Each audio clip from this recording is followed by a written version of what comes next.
So good morning, everyone, and welcome to members of staff and council. This is our budget meeting for Thursday, January 8th, 2026. We'll call the meeting to order. Are there any declarations of pecuniary interest and the general nature thereof? Seeing none, I have the agenda. Deputy Mayor Williams.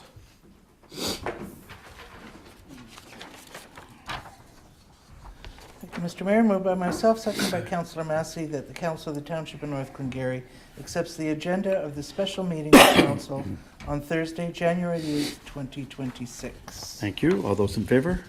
Motion is carried.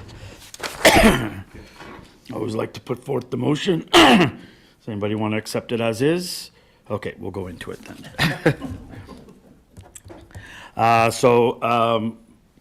Moving into staff reports, Treasury Department. So what we'll be doing today is, I believe, Zoe, you'll be leading off with an overview. We won't go line by line, but we will get to that budget, look at it, and we can ask line by line questions on anything. And if there's nothing on that, we'll just keep moving on to the next page. So with that, Zoe, take it away. Do you want a spotlight on you, or no? It's good. Thank you, Mr. Mayor. Good morning and welcome to the 2026 budget presentation. We will start by highlighting accomplishments for 2025 and reviewing the key assumptions and rationale considered when building the budget.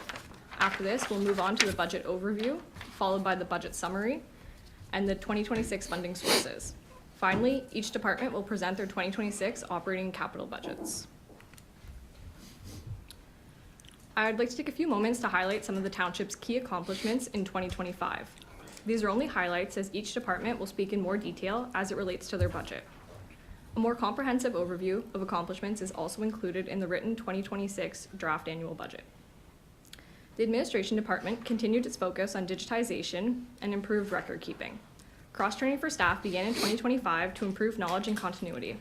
An accessibility review was also conducted on the township's website. The building department issued a total of 196 building permits, generating approximately $221,000 in revenue. The department also issued 1,296 dog licenses. To support community engagement and events, the township purchased a stage trailer, which was used at several events, including the well-attended Meet Me on Main Street. The Recreation Department continued to expand its programming, introducing new offerings such as ballroom dancing and drop-in pickleball. The department also continued to enhance and promote use of its online registration system. The Fire Department continued its training programs while prioritizing emergency response, fire prevention, and community safety services. The Roads Department continued its roads resurfacing program. This work increased the overall pavement condition index. Center Street Bridge was reconstructed, and the Alexandria Lagoon project is now underway, with completion estimated for 2027. Public Works also focused on repairs and upgrades necessary to transition operations to 265 Industrial Boulevard, formerly RARE, and now known as the Public Works Building. This move will realign resources and see staff from both roads and waterworks in the same facility. Overall, 2025 was a productive year across all departments, with continued progress towards improving services, infrastructure, and community engagement. While building the budget, certain assumptions and rationale were used. A 2% cost of living adjustment was included for non-union employees. Unionized staff are governed by their collective agreement, and these increases were taken into account. Minimum wage increased to $17.60 in October, and an additional increase is anticipated for 2026. Insurance rates have increased by 2.73%, and these costs were redistributed throughout the budget to reflect a more accurate representation. CPP contributions have remained constant at 5.95% since 2024. Contributions to OMERS have remained constant, whereas WSIB and EI rates have decreased in 2026.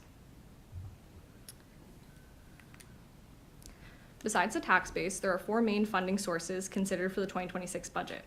These are the Ontario Municipal Partnership Fund, the Ontario Community Infrastructure Fund, the Canada Community Building Fund, and payments in lieu. The township's allotment for OMPF has increased to $2.6 million, an increase of $217,000. OSIF has decreased by $74,000, which alone represents approximately 1% of change to the tax levy. The Canada Community Building Fund was confirmed at $331,000, which remains constant with 2025. Payments in lieu are payments made by to the township by an organization or property owner that are exempt from paying taxes. This includes the federal and provincial governments, crown corporations, and hospitals. PILs will remain comparable to 2025 due to the assessment freeze, totaling approximately $50,000.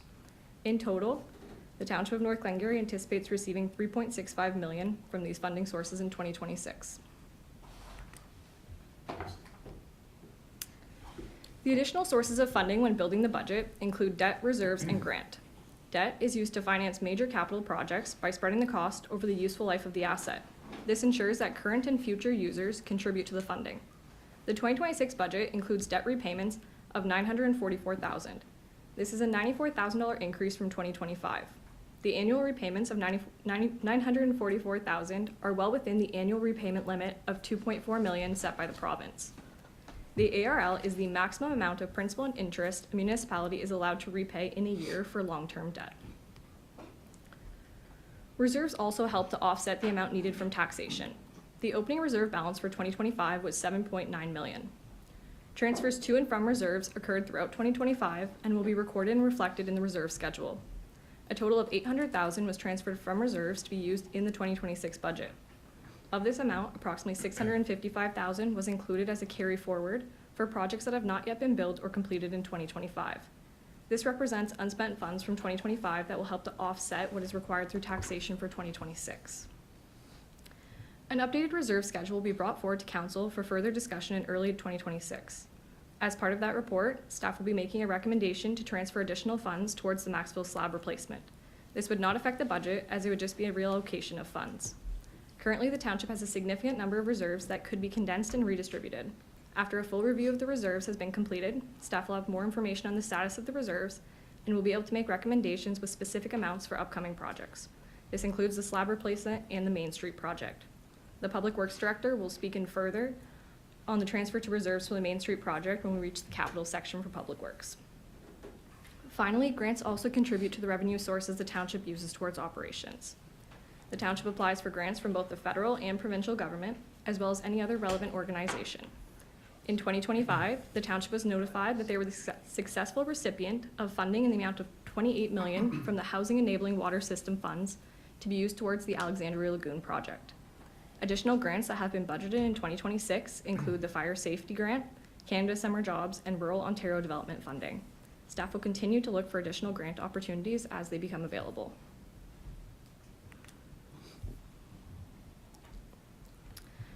As Council is aware, North Glengarry is a lower tier municipality, and the municipal tax rate is only a portion of the total tax rate.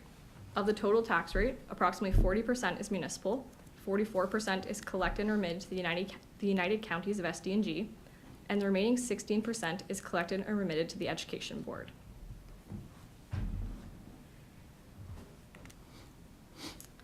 The proposed tax levy for 2026 is $7.56 million. This is an increase of approximately $422,000 or 5.91%. A 2% increase was also included to the water and wastewater rates. Property values remain frozen. However, approximately $46,000 of additional tax dollars are expected due to minor changes in assessment. This includes items such as new construction and renovation. The estimated increase to the residential property tax class rate is 5.23%. However, this is an estimate pending the release and review of the official figures from MPAC. As mentioned, the increase from 2025 to 2026 is approximately $422,000. This chart shows a summary broken down by department of the proposed 2026 budget. Each department will highlight key changes to their operating budget. I'd also like to note that the actuals shown in this presentation, as well as in the draft 2026 budget, are not yet complete. Invoices are still being received and revenue is still being recorded, and the figures reflected are accurate as of December 18th. As a result, some line items may appear over or under budget at this time. The totals will be finalized prior to the formal closing of the 2025 fiscal year. This chart shows a snapshot of the 2026 proposed capital budget. Capital budget items are funded through various means, including long-term debt, grants, carry forwards from unspent funds, as well as the tax base. The 2026 proposed budget is significantly more than 2025 due to the Alexandria Lagoon project. There are also additional funds included for the fire department to be used towards the purchase of SCBA's. The proposed capital budget increased from $5.5 million in 2025 to $19.9 million in 2026. Of the $19.9 million, the township will receive grant funding for $10,950,000 for the Alexandria Lagoon project. There will also be an increase in LTD due to the proposed capital items. Each department will speak in further detail regarding the projects. The proposed capital budget is allocated to each department in the proportions shown on the chart. The Waterworks Department represents 79.56% of the budget, and as mentioned, this is largely attributed to the Alexandria Lagoon project. The Public Works Department represents 13.06%, and the remaining departments account for between 0 and 3.1% of the capital budget.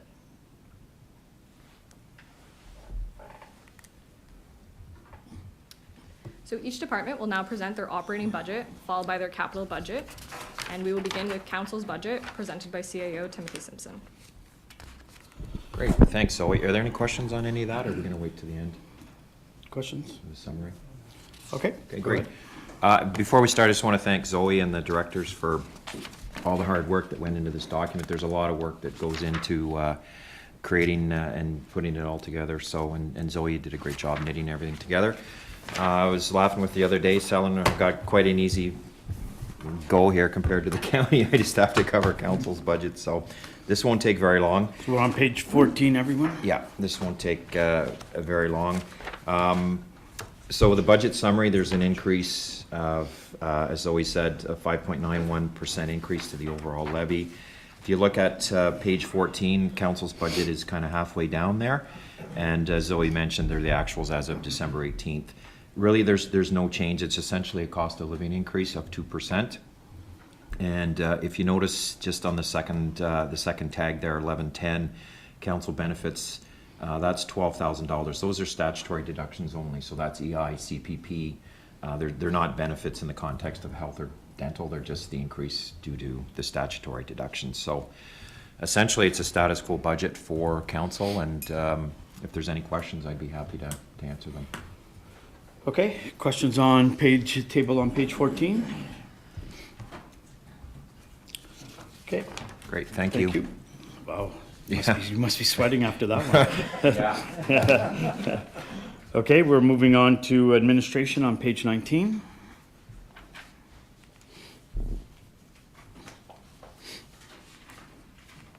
Can you click on the presentation for a second? Yep. Thank you. Okay, so the administration department includes corporate services, the clerk's department, IT, and finance. This department is responsible for a wide variety of services. So the focus for the administration department continues to be digitization and improved record keeping, helping to modernize internal processes and increase efficiency. There was also a strong emphasis on cross-training staff to support operations. In addition, the township undertook an accessibility review on the website with improvements anticipated for 2026. Staff will also continue the implementation of a payroll system and continue to work on updating policies and procedures. Salaries were adjusted to include a 2% cost of living. OMPF is also included in the administration budget, and as noted earlier in the presentation, it has increased significantly. Interest revenue was decreased to reflect the current market conditions. And another notable increase was to contracted and professional services. Funds were included to start working on the asset retirement obligations, as well as an external staffing and pay equity review. That's it? That's it. All right. Questions on this? Go ahead, Deputy Mayor. Thank you. I'm just curious about the RRCA. Was budgeted at 122.18 and, I'm sorry, page 20, Okay. line number That's in- 2710. It was budgeted for us to pay 122.18, and the actual was 163,793. Through you, Mr. Mayor. That was largely due to the fact that part of the actuals from 2025 were from 2024. So if you look at 2024, only $40,000 was paid. That was because the final payment to the RRCA for 2024 was made at the beginning of 2025. Oh, okay, okay. Great, thank you. Any further questions, comments on this? Go ahead, Councillor Massey. I mean, I think that's what that means. I don't get that draft that you guys got. But we're on Page 19 20. and 20. This one's on 21. Okay, so she skipped No, it's the whole budget, so 19 and 20. 21, yeah.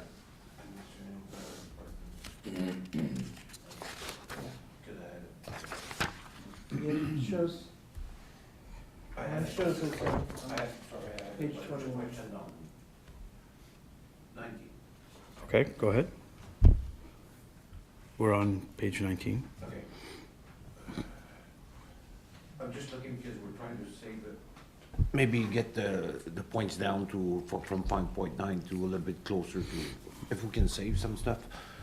Just on the line, the 12, 2015, on the Administration Finance Department, we budgeted, the proposed budget is for $26,000 for the interest. Is there an actual, for That's- last year was 11.8? That's taxes that we pay on municipal properties. Through you, Mr. Mayor, the Yeah. final payments have not yet been recorded Okay, because they're municipal properties, so we normally do that as part of our year end.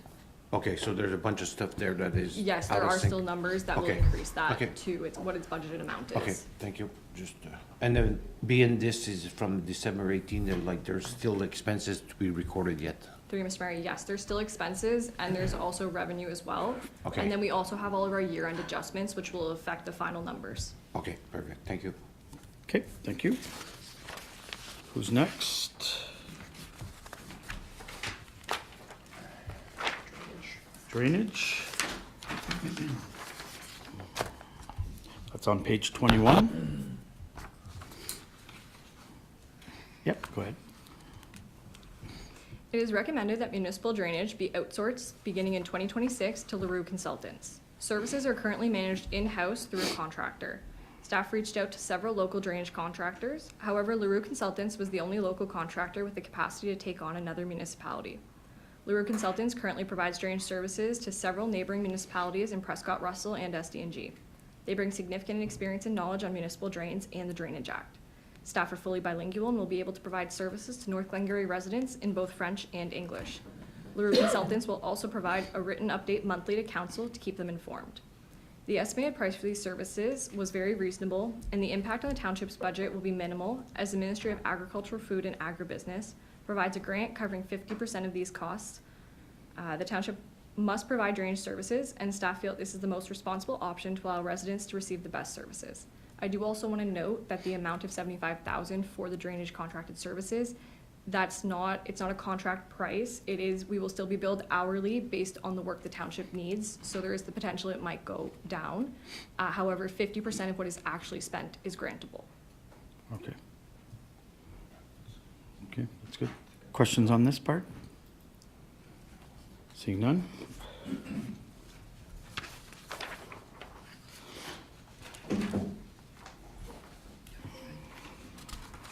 Moving on to building, planning, and bylaw.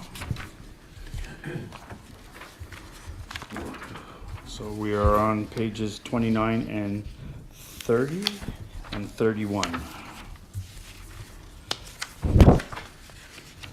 Don't let him fool you, anyone. He's trying to add money to his clothing budget, but there's money, I think, to be saved there, so.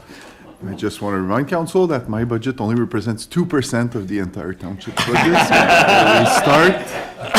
Important fact here. Thank you, Mr. Mayor. So building, I guess we're gonna start. Yeah, okay, so building. As you know, building department, nothing has really changed in our department in the last recent years. Building department is in charge of issuing building permits, demolition permits. We meet with landowners, developers, contractors. We are pretty good with like discussing with people ahead of time, so we have a very good relationship with most of the contractors in the township. No major issues there. So the building code will also cover, of course, everything deals with building code, but property standards also. We will also issue everything like pool permits, deck permits. We will deal with the container bylaw, mobile home, everything like that. So the building permit number amount that you see will include all of those. So as you'll see also, so just a little recap, I guess, from 2025. We have issued about the same amount of permits as the recent year. So I guess it's also another thing important to know. Our department is very not proactive, but like reactive. Like we don't know what's going to happen in the future year, right? Like we have no projects or whatever. We just deal with whatever comes in. So it's hard to predict how many building permits are going to be issued, how many complaints, etc. But as you can see, it's number of building permits very consistent with the previous year. So we issued 196 permits, 26 septic permits. We did about 706 inspection. That will include my inspections and Michelle's inspections, and like we also include in there like inspections that are not building code inspections, like meeting on site and stuff like that. So as you can see, this number is still pretty high. Mostly to the fact that I have Michelle to help me. Like before, when we had the 400 or 500, I was alone in the building department, and then I had Michelle, so that helps a lot. As you can see, the number represents itself. Permit fees. Permit fee is pretty high this year, which is good, I guess. Mostly due to large projects that we have going on. So projects like McEwen Office Building and the 2 9-apartment buildings. So just these 2 permits bump up the permit fees by a lot. So it's not because there's many large projects, it's mainly due to some particular large projects that bump up this permit fee here. But besides that, everything has been going steady in the department. So one important thing that will happen in the future year in the building department is the fact that Michelle, our deputy CBO, he's getting old. So he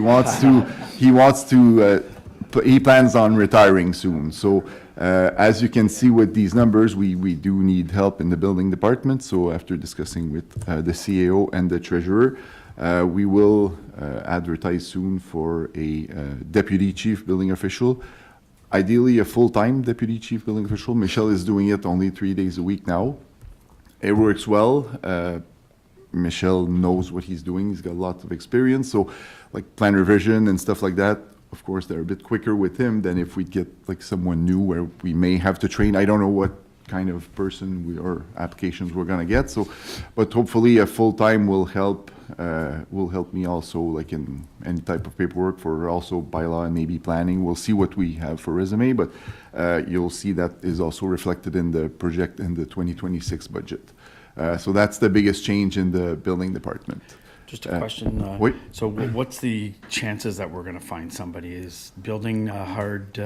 Not as hard as planning. So that's Okay. why it's Okay. like I'm building by trade. Like I'm a building guy. So ideally, I would only go back to like CBO. I'd like to do more building and hire someone in planning. But as you know, we tried that 2 times already, and we did not get any candidates for planning. So the way planning is working now works well. So the best option is to try to get a deputy CBO with bigger, like good chances of getting someone good, really. Like there's been some push in that in the area. Most of them are being stolen from other townships, so maybe we'll do the same. Who knows what we can get, but yeah, Look, if we can we try stealing from Prescott Russell? we'll try. Okay. We'll try. Right. Did you want me to just do building now? Yep. That's it? Yeah, any questions on building? It's gonna be easy, I think, until we get to Tim. Good. Okay, keep going. Thank you. By law enforcement. All right. So bylaw enforcement, so again here, no major change from the previous year, sorry. Our bylaw enforcement officer has been, again, very busy. As you know, our biggest challenges in the bylaw department are mostly animal control. We do have the clean yards bylaw that takes up a lot of our time. So the goal is really here to, just like any other township, but just to try to maintain public safety and to try to deal with nuisance in the township. So that's the main goal for the bylaw department. Animal control has been keeping him busy, as you will see in those numbers here. So just for a little recap, we had 15 property standards issues or complaints or file that we dealt with. Property standards, by the way, are like mostly stuff like within a building, like within a house, like not clean yards. It would not include clean yards at all. It's really just stuff like when a house has to be condemned or stuff like that. And then complaints, 135 complaints. So these are really just written complaints. We try to ask for a written complaint every time just because it's easier for us to, if it ever ends up to court, not that we're big on that, but we like to have a written complaint because it's it's too easy to just complain about like 15 properties verbally. We will take in verbal and emails and stuff like that as well when it's deemed to be valid, but most, like all these 135 complaints are really written complaints that we have actually opened the file. So as you can see, this number keeps going higher and higher. The last recent years, like 105 and 135, the biggest, like the reason for this bump up is really for dogs, because as you know, we've been dealing with dogs now. So before we did not, we were just transferring them to a contractor. As you can see, it's still a big amount of complaints related to mostly loose dogs. Dog kennel license, pretty much on par with the years before. The reason for the number being a little bit lower here, so two reasons really. One of them is because of tenants. So like the year when we bumped it up really good is when Todd went like door to door to all tenants and check if they had. So this is very time consuming. We did not get the chance to do that. So that's one thing. And the other thing is simply just because it seems like people are more aware that the dog license are directly on their taxes. So a lot of them don't have a dog anymore. So they were paying for it. So they removed the dog. So a lot of dogs, like we're just trying to update that list, I guess. So that's why there's a little dip in that number. Kennels are pretty much the same. And then building and planning issues is really just for like issue mostly related to zoning, like if someone can do something or illegal use or something like that. So 20 of those. So as you can see, all of these numbers are pretty much similar to the years before.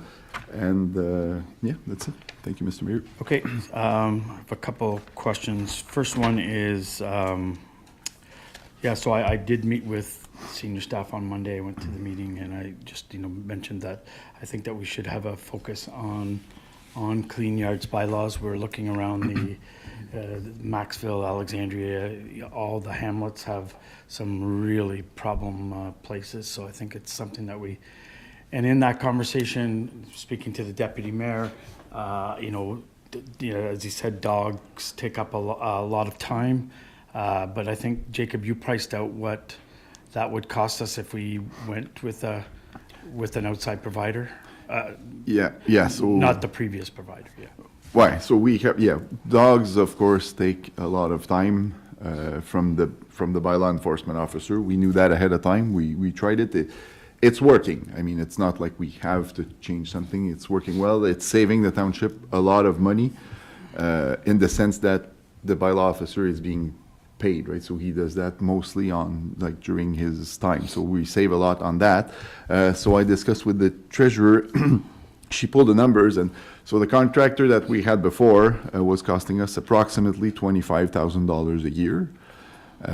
This is when we did not deal at all with dogs. Like he would come pick up the dog, bring it to a kennel, take care of the whatever rehoming or whatever needs to be done. Now we are saving that. So this number is pretty much gone from the budget because it's included in the bylaw enforcement salary, basically. He does not spend that much money on dogs. It's really just time.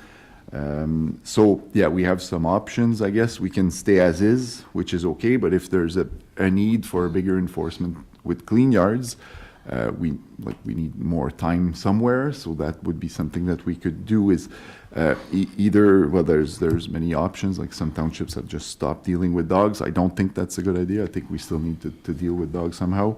There's a township in Prescott Russell that has a very nice kennel, and they have they have manpower. Like there's a lot of enforcement officer there. They have offered to help if we want. It's Russell, so we could get in a contract with them. And Millie Bordeaux is really easy to work with. She said there's many things we can do. We can either keep Todd as the dog catcher or dog enforcement officer, and Todd can like bring the dogs there, or if it's a very vicious dog, we can call them in, they can come pick the dog. So we can, like, there's options that we can do, or we can go full blast with them being hired as our dog catcher. This would represent like most likely more than 25,000, I would imagine, because a lot of that 25,000 was time, of course. The previous dog catcher was far from here. Russell is pretty much as far as where he was, so I would expect this number to go maybe a little bit higher if we went full-time with them. On the other hand, it gets higher, but we have more time to emphasize on other bylaws, so that's pretty much the Deputy Mayor, reason. you want to? Thank you, Mr. Mayor. Yeah, I would certainly like to see Todd, who, you know, he's skilled with the public, and you know, better him dealing with, I think, issues. Yeah, people than dogs, basically, is what I think. You know, paying him a good salary to chase dogs all day doesn't seem really that sensible. I'd like to see him really more focused on property standards and that kind of thing. So, you know, if you're able to over time put together some kind of report for us, you know, detailing various options and the costs associated, I think that would be valuable. Maybe we'll end up status quo. I don't know, but I think we can use Todd in other areas much more effectively. Thank you. So my question is, would they consider a 3 to 6 month contract, you know, to Russell to come in? So I'm just looking at, if we want to do this, get a bigger focus this year on clean yards bylaws, that we try it out and see, or for 3 months and see what the costs are. And in that 3 months gives Todd the opportunity to go out and start, is that like an option, you think? I would think so, yes. She was very flexible. So, yeah, and like the first reason I got in touch with them was really for when Todd is not available. And she said that, yeah, when like we can do some kind of contract, as when we don't have a dog catcher, we just call them, they'll come. So I don't think that would be a problem. Okay. I can ask. Jacques? After having discussions with Todd over the holidays or whatever, and we ended up talking about dogs and dog control. He mentioned the fact that there's locals, refuge sometimes that come in and will take the dogs from us. We don't have to keep them. They'll rehome them. Could maybe in that report that Corma's asking, maybe if you had discussion, and Todd mentioned the fact that this local refuge like usually never charges us anything. Not enough. Not enough. Yeah. So maybe if you had a conversation with them and maybe they, you know, when Todd's not available, because I know told me when he picks up stray dogs, he brings it to them most of the time, and they rehome it or keep it or something, and they don't charge. So maybe have a discussion with that refuge, see if something that they would offer, and then. Yeah. They couldn't do pickups. Yeah, that's because a- somebody has to be. There's stuff that they can't do, and sometimes they're full, so that's where, but yeah, that kennel helps us a lot, and yeah. Okay, that's good. That's maybe something we can include. Wait. So obviously not making any decisions on that today. Maybe just we'll get more information as we go forward, closer to this, the springtime, when we're thinking about doing this, putting on focus on clean yard bylaws. I know the fire department was at a call this week, and maybe that starting with a clean yard bylaw would have been a start with these people, and we would have figured out more stuff quicker. But I think we need a focus on it for sure. Okay, any other questions on that? Okay, thank you. So moving on to septic systems.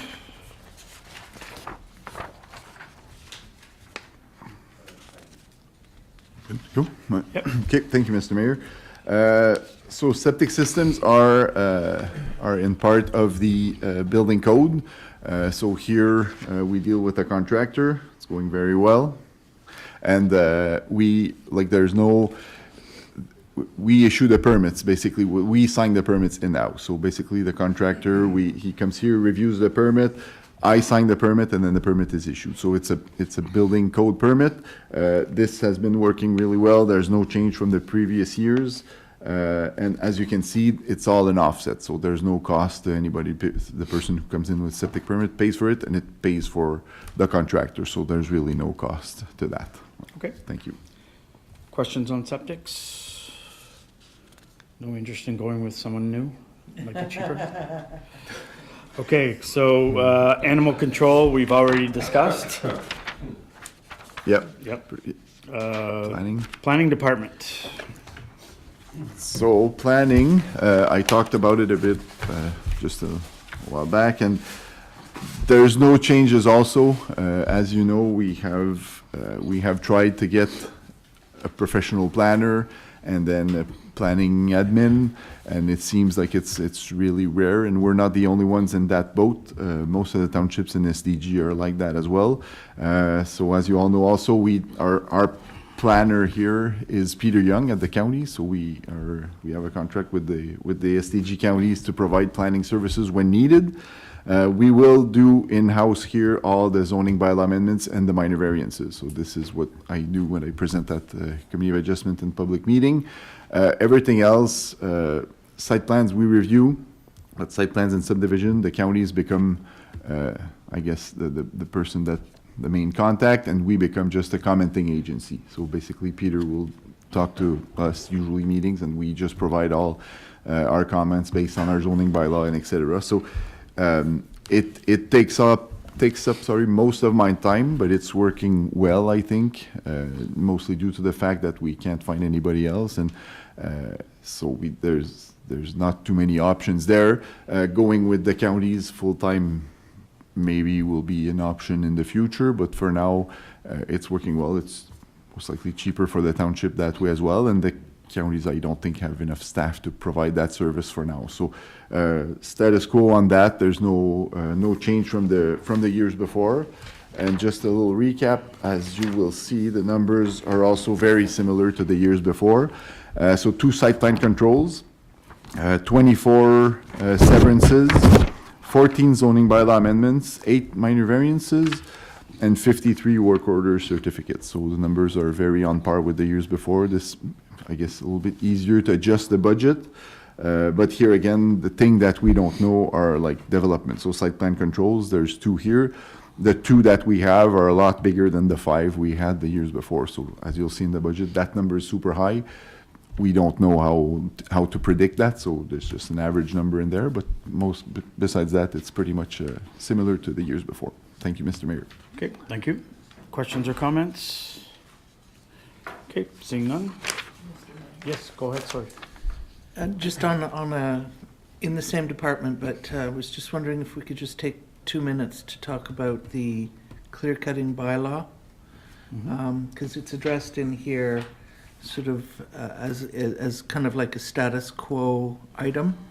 But I see here that you state that the fees are also quite low, which will be reevaluated in the next few years. Now, I'm just wondering if we know that the fees are low, if we should make them more appropriate now versus waiting? Yeah, the reason I wrote that in here it's just because it's $50 an acre to the max of $500. So as soon as you have 10 acres or more, it's the maximum fee.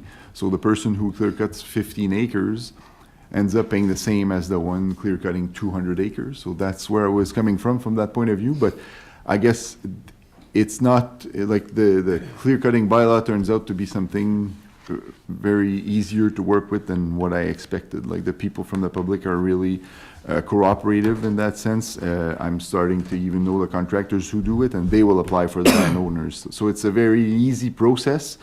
I always try to justify the fee, right? So in this case, $500 for a clear cutting permit at this point doesn't take too much of my time. I just go a couple times at the beginning to see where it's going to be cut, and when they tell me it's done, I go again and I evaluate. So I've only had one, not even issue, just like concerns and questions, and so it doesn't take up a lot of time. It was really due to fairness that I was discussing that cost. It's just from the fact that someone wants to clear 500 acres would end up paying the same as the one just wanting to clear cut that area, but at the end of the day, it's a permit, so, yeah.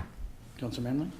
Yeah, just thinking that that's probably something that should come to the rural committee before we make any decisions on that. So that'll be a good rural committee discussion or whatever that we could have or whatever, and see what that committee thinks or whatever too. Yeah, good idea.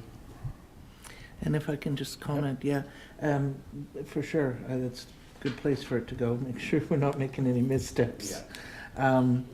Just on the point of the challenges with trying to get some of these files closed.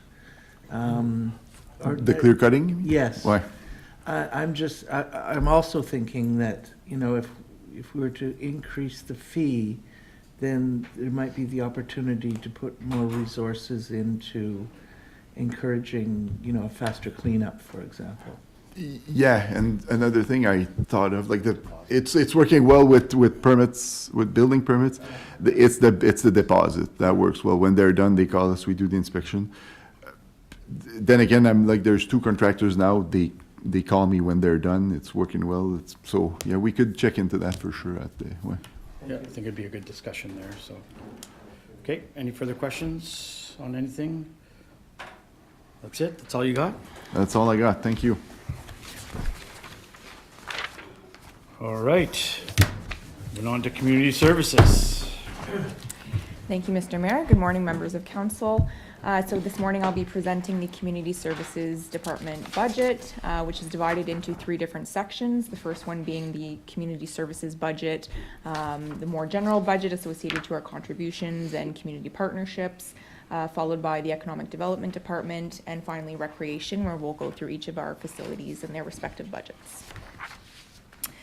So to begin, looking at the Community Services budget. So overall, this budget helps support some of our community events that take place, including our Evening of Excellence event, Meet Me on Main Street events, Canada Day fireworks, Christmas activities.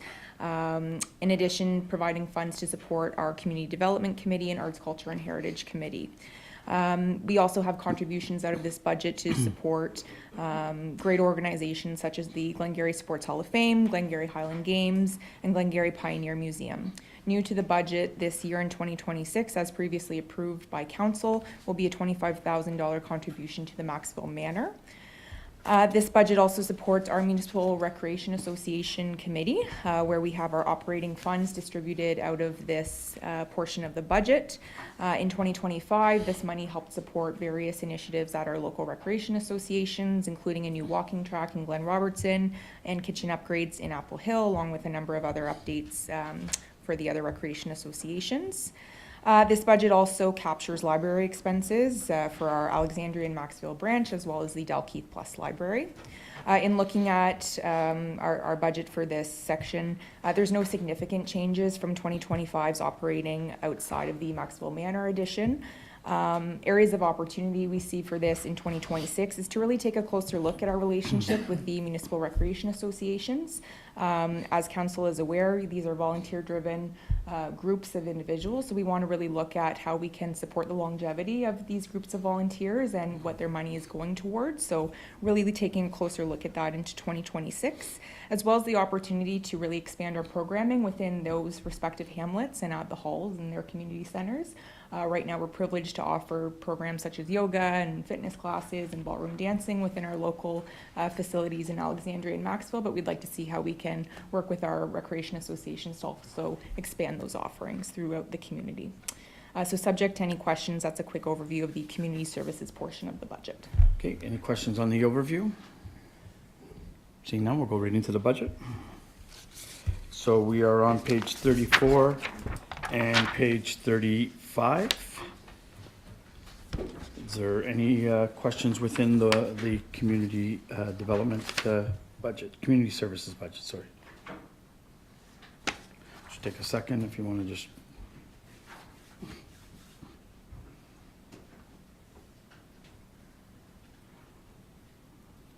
No questions? All good over here? Okay. We have recreation, buildings, water legislation. That's pretty typical, so I don't think we have to cover that. We have libraries. This is all part of the community. Yes. Anything with the libraries? Okay. Economic development.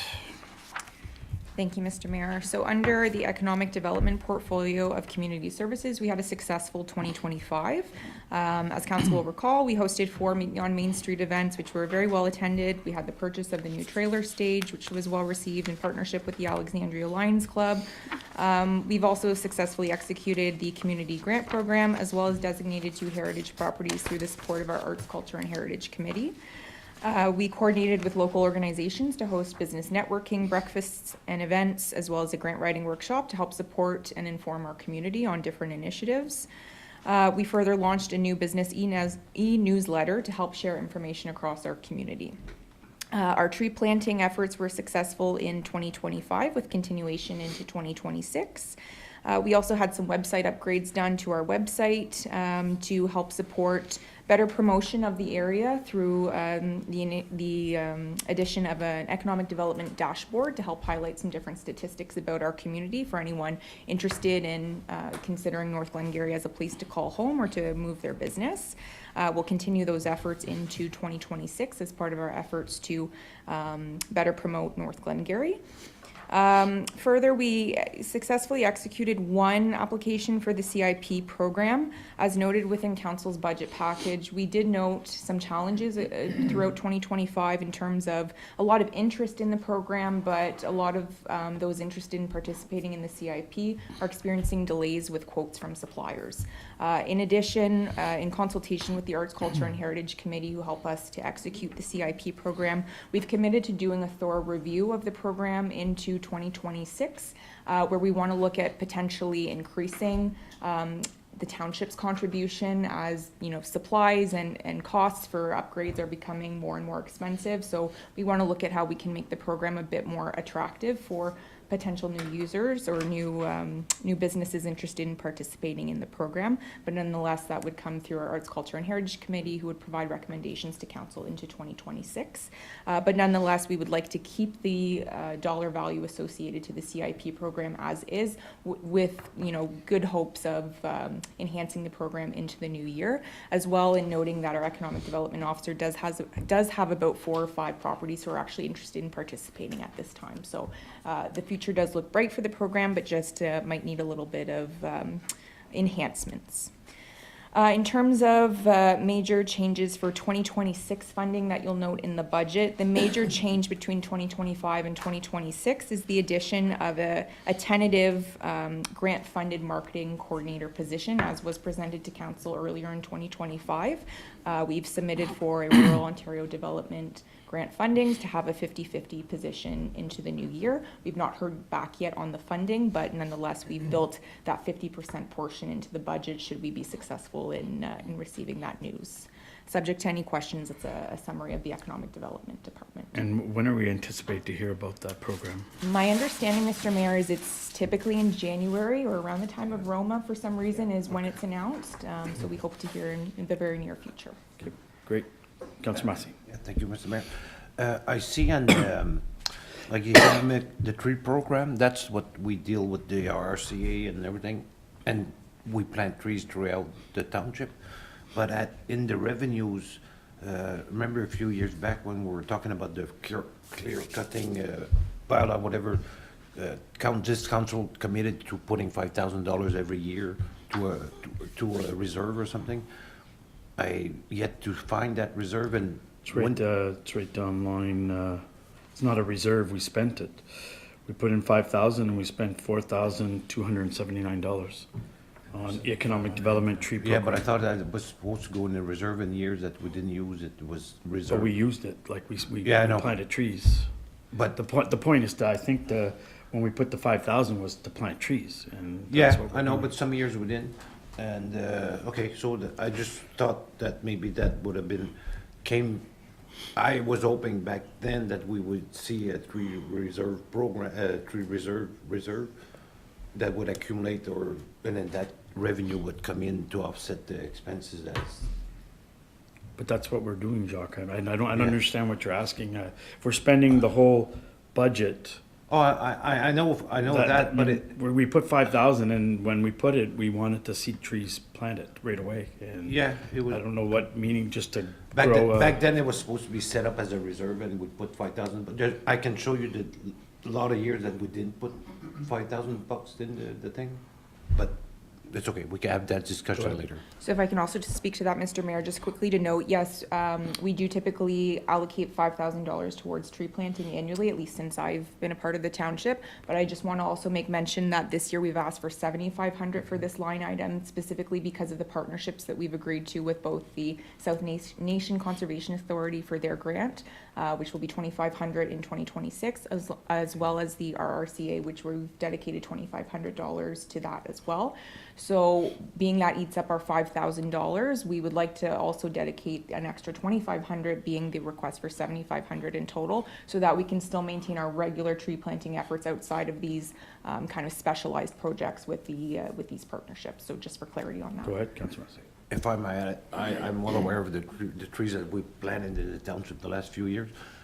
And I think we had this discussion too, that maybe, and I know you upped it a little bit, but we've been planting the little trees the last few years and the success rate is not very high. And we did a bunch at the Kenyon Garage and either the salt or the dryness or the lawnmowers, they kind of go through them. So maybe we're discussing maybe concentrating on bigger saplings this time, and then, but we did put some in the Delkeet Library, and there's a whole bunch. That's a good idea. Yeah. Yep. Okay. Any other questions? Go ahead, Gary. The CIP grant, the improvement grant, I see we only use 2,000 of 30,000. Now, I know in Maxville, we're trying to get a new sign at the end for the arena, like on Main Street there at Fair. Could any of these leftover grant money, can it be used on that sign? Like, there's $28,000 we haven't used. Is there any way we can? Do we, no, I thought we have something in there for There's this. some, but it's on a different budget. Yeah. Through you, Mr. Mayor, yes, we do have some funds that I'll speak to later on in the budget that have been dedicated for the Maxville sign project. In looking at recent quotes that we've received, there may be a need for the township to contribute more, potentially. We're not at that position yet. But to your question, Councillor Martin, in terms of the CIP being an eligible grant program, I'd really have to go back and look at how the program is laid out and any parameters in terms of eligibility for applications, and depending on where we're doing the sign in partnership with some other organizations. So potentially if that request were to come from another, but again, I don't want to commit a firm answer until I've done a bit of research in terms of the eligibility, because I would just hate for it to be a conflict for the township to apply and repurpose the money for itself. But nonetheless, I can do some research and get back to you on I that. just see some funds there that we're not using that, I mean, this sign thing has been going on for years now, and it's not getting any cheaper, it's getting more and more expensive the longer we wait, so. Yeah, what has been the holdup? I Yeah, think it's so, getting everybody on the same page, or? So our goal for 2026 is there has been a lot of movement on the sign. Where we last landed with, the last presentation that was done to council, we wanted to go back and make sure that we come up with a design that's truly reflective of the character of Maxville and is reflective. We took some of the considerations that were mentioned during the council meeting to go back. And so what we're doing now is we're seeking out a new design associated to the sign based on council's recommendations, but we're also we've done some movement to work with the SDNG counties to make sure the actual design and development of the sign, inclusive of the LED board, the size of it is consistent with meeting the needs of the SDNG county sign bylaw. So that's kind of been in the works as well. So we are making some steps with it, but the goal in 2026 would be to bring all the partners back together and really start clarifying in the form potentially of an agreement to understand who's going to be responsible for what, who's going to take care of the management of the advertising as an example, and updating the sign. So there's a few different layers that really need to be fine-tuned. So I think that's our goal for 2026 and in the early part of this year, bringing all the partners back together to get on the same page in terms of what's everyone's roles and responsibilities in this, what's everyone's contribution, and how do we move forward and make sure that we have a design that aligns with everyone's goals. So there has been work, it's just we're not there yet, but we do want to see the project completed in 2026, 100%. We'll bring on Councillor Martin and he can whip everybody so into shape, so go ahead. Yeah, it'll be nice to see that moving forward, but I appreciate the fact that you're moving forward with caution on this. It's going to be a big sign, very visible. There are a lot of residences around it. We want to make sure that we're not putting something up that is going to shine in people's windows. And, you know, that we've seen those pitfalls happen at the counties, and we really, we can't afford to go there. So I think your cautiousness is well warranted. Mr. Mayor, I do have a question, if I may. The sponsorship line, which is in the middle, page 39, we spent $4,274. I'm just curious as to what projects or events we sponsored with those dollars. Thank you, Mr. Mayor. Through you, that is a very good question, Deputy Mayor Williams. I don't have a specific breakdown prepared, but I can tell you that in general, sometimes this goes towards general community requests that we get that are outside of the scope of our regular contributions that we would hand out to community organizations. We might sponsor advertising as an example for a different event or initiative. We might sponsor, you know, when we do some events in partnership with other organizations, perhaps as an example, a breakfast portion of the event. So that's kind of a general overview of some of the things that quickly come to mind of what we would give out that money towards. Like Journée de la Femme and things like that that pop up, so. Okay, any other, go ahead, Councillor Madden. Thank you, Mr. Mayor. Just a couple of quick mentions. Just to manage expectations on the sponsorship, my recollection of the CIP is that any municipal projects were exempt from CIP funding. That's just my recollection of being involved with it. To the tree thing, one of the projects that I think is worth mentioning is the 2-for-1 that is being done in the park in Alexandria in conjunction with our RCA, right, in terms of cleaning up any deadfall, and then 2 trees being planted for anyone that's coming out of there, which I think is a fantastic program. No, that's correct, and through you, Mr. Mayor, that's absolutely right. And I was going to mention it later on when I speak to Island Park, but absolutely, that's in the works for 2026. We did have some tree removal funds available out of Island Park's budget for 2025, where we're actually able to begin the process outside of the scope of the project with our RCA to actually begin removing some of the dead trees from Island Park. But again, as we move forward with the project into 2026, we'll be replacing any trees that are removed at a 2-to-1 ratio in Island Park. So I agree, it'll be a great initiative for the area. Further questions or comments before we move on to recreation? Okay, seeing none, moving on to recreation. This is a real profit center. Thank you, Mr. Mayor. So as we begin looking at all of our facilities in recreation, I want to first make a note to remind council about the staffing changes that took place in late November, December of 2025, in which our seasonal employees, unionized employees, will be transitioning to full-time employees. So this is where you'll see within your budget package a decrease in the part-time wages within some of our certain facilities, and you'll see that those funds have been reallocated into the regular staff wages. Work is still yet to be done. While the amounts will remain the same, we'll be working on reallocating where those funds are dispersed within the budget. So as an example, a seasonal employee who would have worked primarily at the Maxville Sports Complex, they'll transition to Island Park during the course of the summer. So what we'll be doing is actually reallocating some of those funds so it's more accurately distributed across Maxville Sports Complex, the Glengarry Sports Palace, and Island Park. So you'll see that change reflected in the final version of the budget, but I just wanted to bring that to everyone's attention as we go through each of the facilities as a starting point. In addition to that, some of the other major themes that you'll see across each of the facilities is we've updated or enhanced the costs associated to our utilities at many of our facilities to align with three-year averages.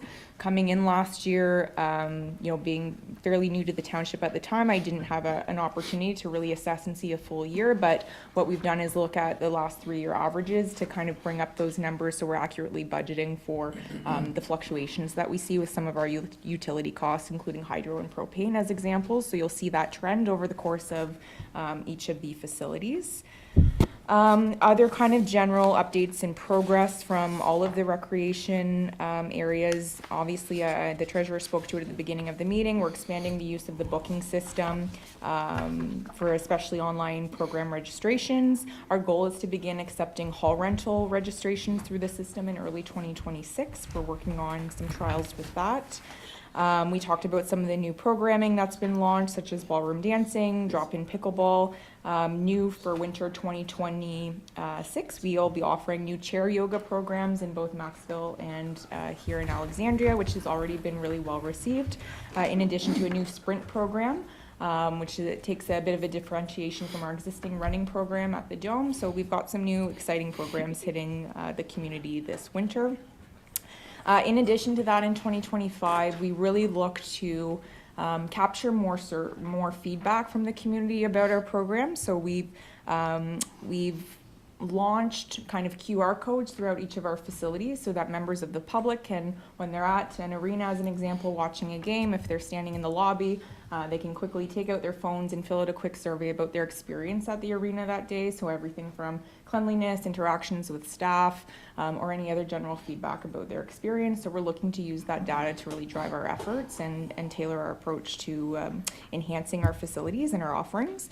We've also launched a program feedback survey where at the completion of all of our seasonal programs, we're reaching out to the program participants to again gauge their enjoyment of the program, the hours and days of the week that it's taking place on, the value of the program for the price they're paying, and we're again trying to use that data to tailor our efforts.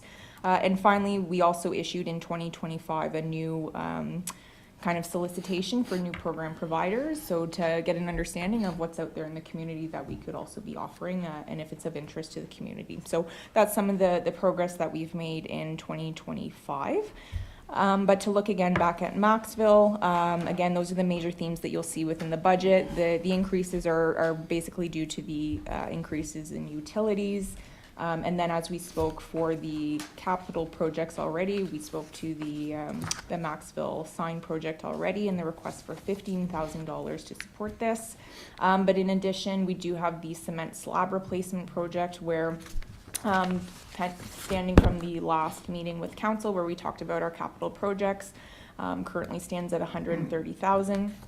I can tell you that since that time I've as part of my role, I meet regularly with the Maxville and District Sports Complex Advisory Committee, where, that committee, in fairness to them, are very vocal and concerned about the longevity of the arena and wanting to ensure that the investment into the arena continues to be a priority. And so, as such, that is an area that, I wanted to bring to council's attention that, it's an important piece of ensuring that we're investing in that cement slab replacement. Staff will continue this year to seek out grant funding opportunities to ensure that we can have some money available to offset the cost of that project when we're ready to hit go. But subject to any questions, that's a quick summary of the Maxville Sports Complex budget. First off, any questions just on the summary that she proposed? Go ahead, Councillor Massey. Yeah, on the Maxville Sports Complex, in the revenues, there's a line at the bottom, right at the bottom,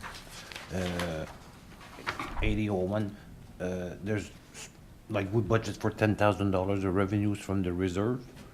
It's still in the reserves. Yeah. Yeah. Doesn't it affect, doesn't matter, I guess, because it's not okay, so I got a few other ones on the expenses. Is that- Okay, well, we're on Maxville? Yeah. Okay, so Yeah. we're on Maxville Okay. Sports Complex. So all the other ones, I would always comment that the year end is not complete, so I'll leave them alone. What about the hydro? Could we just skim maybe 10,000 on the hydro expense? Maybe. 'Cause, On the Maxville Hydro, line 2056. So it looks like we're at actual 77,546 with still more, the month of December to come in. Through Mr. Mayor, there's at least December, there might also be November that might not have been Okay. entered. Okay, that's fine, it's just that, Crazy though, eh? We spent 52,745 in 2024 and we're gonna be almost double.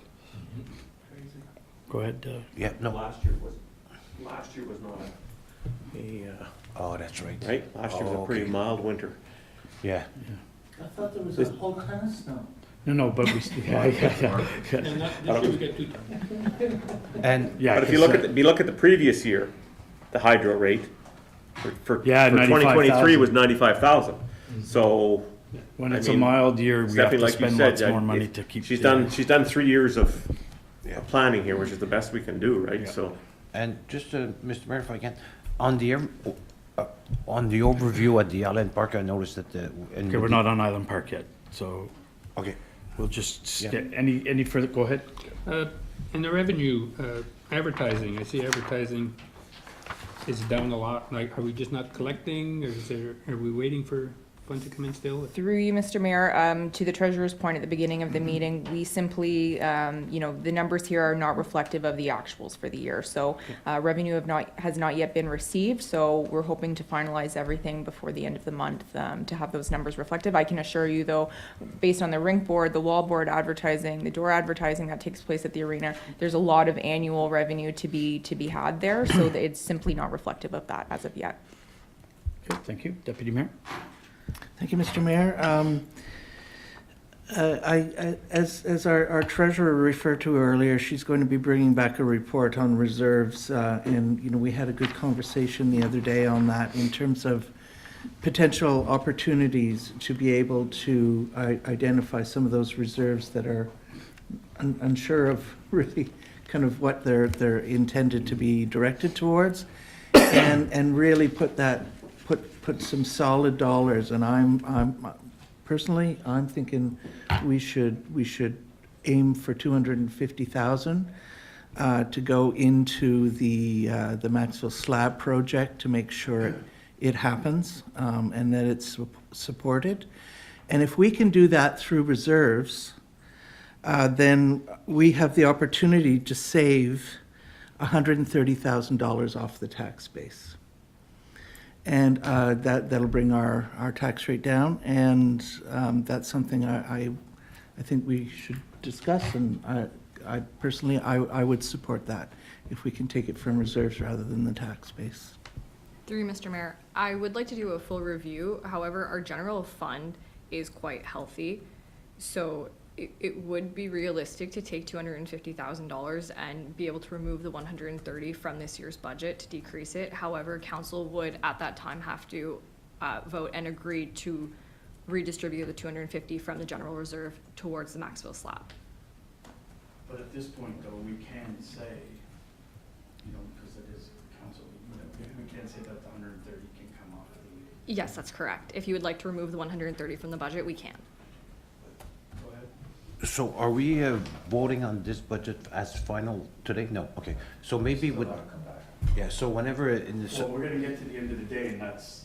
Yeah, I know that, and to Karma's point, then with the report on the reserve right on the side, then we can say, okay, if we want to save the taxpayers a couple of percentage of tax rate, we can take a bit of the reserve and We then, have to do that today. We're gonna, I get it, we'll get it, Yeah, we'll but get it- something, but she needs to know going forward what our tax rate is. yeah, but like, right now, we're overseeing everything, then when we sit down to finalize this acceptance of the budget, then we can say, okay, we'll take 130 from the reserve box. Through Because you, we're Mr. just Mayor. basically, Just to clarify, I wouldn't have the report for the reserves finished at the time we'd be bringing the budget back. Our aim would be to bring the budget back for council's approval, most likely at the last meeting in January. I would not have time to accurately review the reserves and complete all the transfers from 2025 at that time. We're most likely looking at February or March, and I would like to wait until the new CAO is on board to be able to consult with him as well about the reserves. So we wouldn't have time to have a full completed reserve schedule update at the time that we're going to pass the budget. Deputy Mayor? Thank you, Zoe. I think what Zoe's saying is that she's confident that we're going to be able to find those dollars. Even though we don't really have a detailed breakdown in front of us, she's confident that it's there. So if council is confident in that, and I am, I think we can remove the 130. No, I think we gotta leave it in there, make a commitment that this job is gonna be done. And what is the scenario? making the commitment. Well, what is the scenario if we apply for grants and it comes up, but we don't have, like, we're borrowing more and more, like, without putting the 130 in?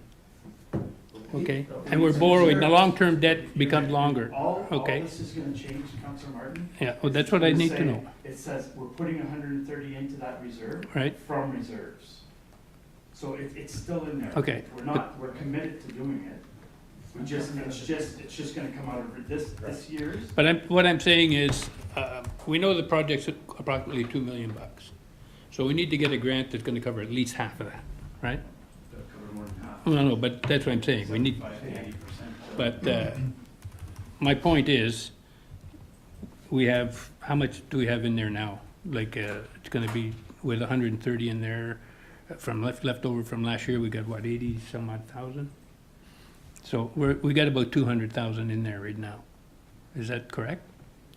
Close? Sorry for you, Mr. Mayor. No, we transferred we'll have $130,000 already from the 2025 budget Okay. that council committed to the Maxwell slab replacement. And then another 130 this year. Correct. So what we could do, if council is in agreement, is we could commit to the $130,000 as a transfer from reserves, which would then have a net zero effect, but it would leave the 130 in for now. And then when we do the updated reserve schedule, we could then look at an additional $120,000 just being reallocated from the general fund. And that way, the 130 stays in this budget, but it would reduce the tax rate as well. So I can add a line to the revenue account, that would be a transfer from reserves, and then that would have a net zero effect. Well, I'm just trying to reduce the, like, I'm still hopeful that we're gonna get a grant for this, that when it does come, the amount that we have to borrow, long-term debt, is gonna be lower and lower, and less of a pressure on the taxpayer in the future. Councillor Massey. Yeah, I agree with the 130 taken from the reserve without knowing the reserve. But the 120 extra, back when we had that discussion, I think 130 was prudent and we were saving money. I don't believe that to up it up another 120. Just my personal, I would stay with the 130 from the reserve, not going 250. So through you, Mr. Mayor, the 120 would be a discussion at a later meeting, so council could then vote on it then. But right now, take the 130. Because, you know, if you're looking at it, even if we get 75%, it's 500,000. We're almost more than halfway there. Yeah. So we will have the money when it comes, because I don't anticipate that even if we do get a grant this year for it, it'll still be done in 2027. So we'll have the money to do it. Because nothing has been announced yet. We're probably gonna be looking at spring or fall for an announcement, getting okayed in end of this year, and then doing the work in closing the arena in that year, after the spring season. Go ahead, Councilor Mel. Thank you, Mr. Mayor. Just to say, I agree with taking the 130 off tax, 130 out of reserves. I very much look forward to the discussion about reserves, because we have a Main Street project coming. We have a project in Alexandria that's still not done. We had this discussion about Maxville last year, and we said we would do 130 a year until we got the grant funding for it. And that's what, to my mind, is a good plan. To your point, $500,000 ballpark would be our share. It's probably going to be more by the time we get there, of course.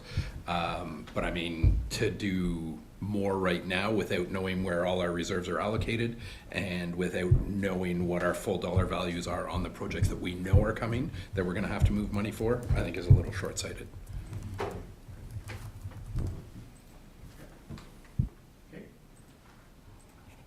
Further comment further? Any further questions or comments of it? Go ahead.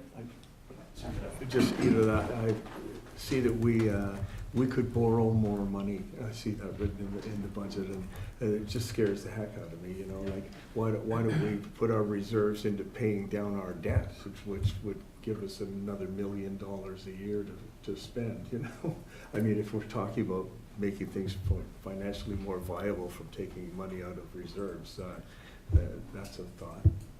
Yeah, I mean, reserves is always a little bit of a sore spot with me you need reserves. I get it, but at the end of the day, I would love one council in this entire region that has ever had to go into their general fund and pull out millions of dollars. I'll bet it's never happened. You just sits there for that rainy day, and if something were ever to happen here that a bridge fell, the province is gonna be there for those kinds of things.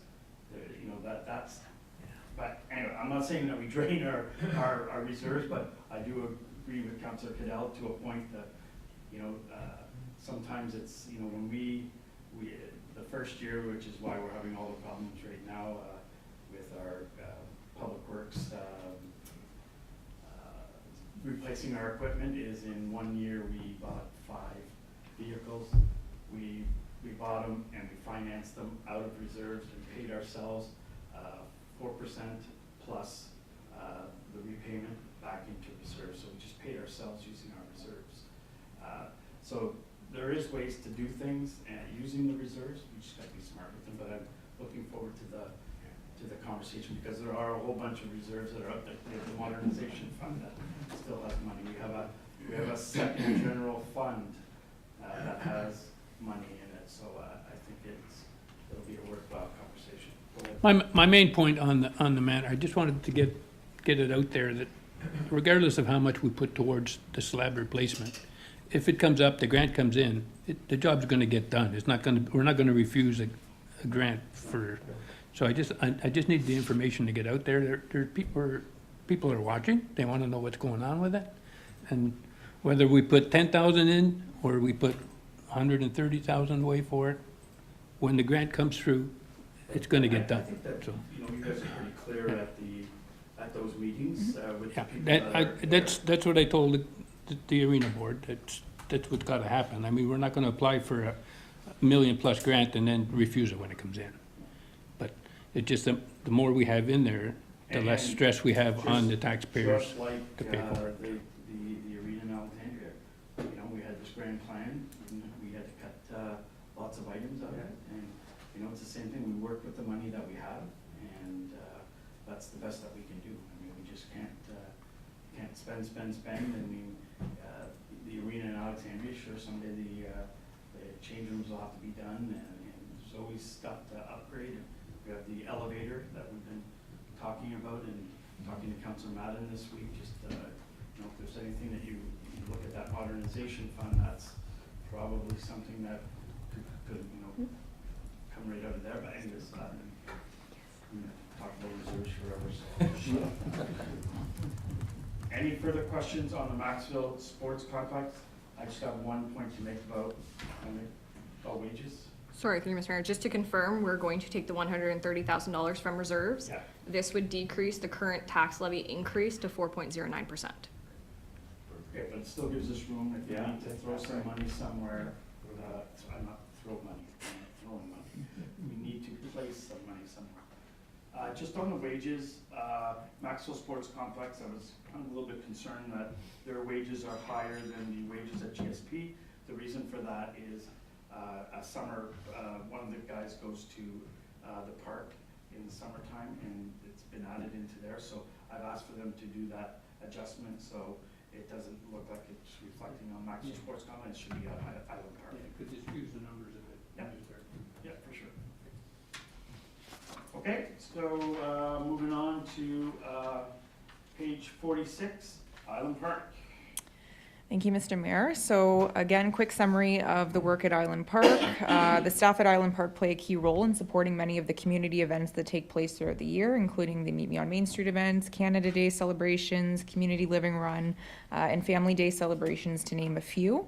In 2025, we purchased new steel barricades in partnership with the Alexandria Lions Club and Community Living to help kind of beautify or enhance the appearance of some of these events that we're doing a lot more at the park and throughout the community. So it helps to have some equipment to help enhance the appearance of these events.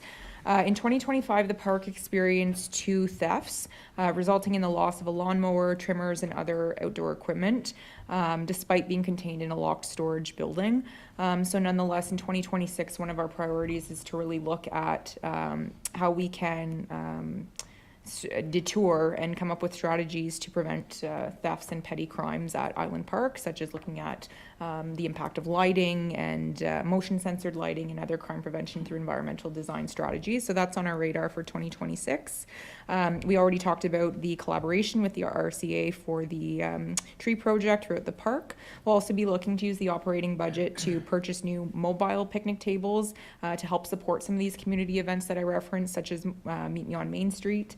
And in addition to that, we'll continue to seek out grant funding opportunities to help offset costs associated to projects such as the tennis court revitalization. Subject to any questions, again, the wages depicted in Island Park will be updated pending this reallocation of between the GSP, Maxville, and Island Park to reflect the staff transitional changes. Subject to any questions. Okay, go ahead. That's what was I wanted to comment on, is the theft of the vehicle, the tractor and the whippers. I thought since 10 years ago, I think we invested quite a bit of money in the cameras. I think they're not working anymore, on the pole. Through you, Mr. Mayor, we do have cameras, but we're limited in terms of quality, and there's a number of factors that affect that, including lighting, in terms of brush or trees in the way. So we really, that's is part of our strategy to really take a look at where are the cameras located. Are there better spots for them? Is there an opportunity to enhance the quality of the cameras in partnership with the bylaw department? So this is all factored into our considerations. But yes, to answer your question, there are cameras there. Quality and things that impact the quality of the footage are something we need to look at. And maybe, I know where the storage shed is located. It's kind of way back there. So maybe look, I'm not saying do anything, but maybe look into a plan to bring it a little bit closer to the main building and have it a little bit more modern too, because that's an old building. Jamie used to be a lifeguard in there. That tells you how old that is. Yeah, no, for sure. Yeah, let's remember to put our mics on. I just had mine off, but I had mine on. you had it on? One of the challenges I find with the cameras is getting a Wi-Fi hotspot. Like, a lot of these things work off Wi-Fi and they're kind of in remote spots. So I know Rick had lent me a Wi-Fi thing for the summer for our canteen down at the ball fields. But I mean, that's not a cheap, I don't know what that costs for month to keep one of those, but. And nobody goes there without a toque on or something. It's you look at even those guys aren't stupid. I mean, they know there's cameras around, and it's hard to really see who they are. Believe me, if I put cameras up and down Main Street, if we can catch the guy doing the graffiti, it's getting bad. So, further questions or comments on Island Park? Okay, seeing none. Yep, go ahead. Yeah, sorry, Mr. Mayor. I'm looking at the revenue part of the dumping station, the one that, and I find the revenue, it's $600. There's a lot of maintenance to that thing. I see people cutting the grass there and everything, and the prices of things. Shouldn't we, I don't know how much we charge the people to dump their stuff, but there's always somebody there. So I would like that we increase that fee, because that's, of the people I see there, pretty much every day, divide that by $600, that's very little per person, I think. You know, because that's. I think the dumping is actually free. You're just paying for water, I believe. Okay, so what's the water? It's just because, just to keep that little station upgraded and cleaned and fixed and maintenance, it's gotta be more than $600. Through you, Mr. Mayor, I won't disagree that the machine in itself probably does need an upgrade. I know we have experienced some challenges where certain coins are no longer being recognized by the machine, so it may be something worthwhile looking into in 2026. I don't know offhand what the cost associated would be to upgrading the machine, but it's certainly something we could do some investigating in. Would that be something Public Works would? Well, I'm just gonna ask Tim a question, like, is there any way for us to charge for someone to put their sewage there?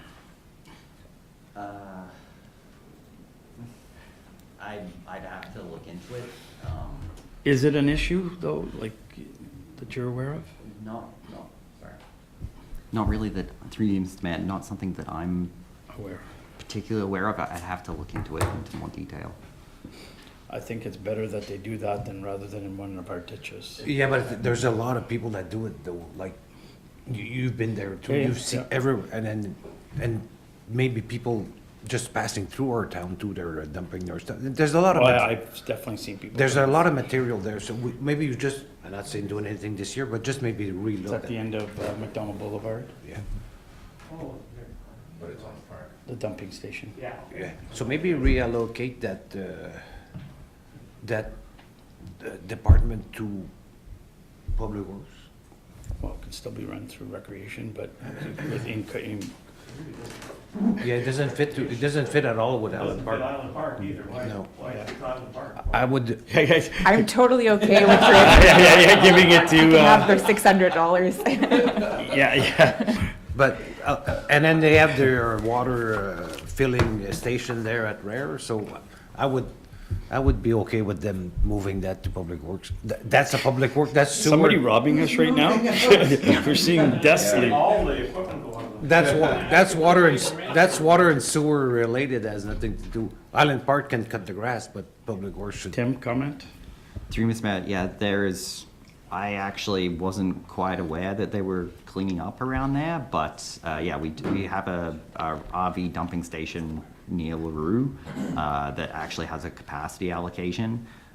We have the Rare facility nearby, like, you know, whether Parks goes down there and cleans up trash and takes it to the, you know, the Public Works building, or whether Public Works goes down, it's not a big deal. Okay, we're gonna let. We you don't and- need an We're gonna let you and extra $600 to be able Stephanie to do figure that. it out. Yeah. Don't stand down. But a review, Mr. Mayor, of that station by itself would be nice to have, like a update. Okay. I got one more thing. Yeah, sure, go ahead. I know it's a small item, furniture and stuff like a picnic bench, but I wonder if we could go around and look for sponsorships from the local businesses and whatnot for getting some of this furniture and stuff. Paid, yeah, by putting a. Yeah, put a little plaque on it, donated by, Yeah, I think, Whoever. you know, maybe even, you know, we have that tree program that you, in memoriam, maybe the in memoriam could include putting a park bench in somewhere, or even, you know, nice to have some benches on Main Street, and some places. While we're talking about Main Street, this just came across my head. The nice, beautiful place that we put up, all these planter boxes and planted trees that are dying right up near the old water tower.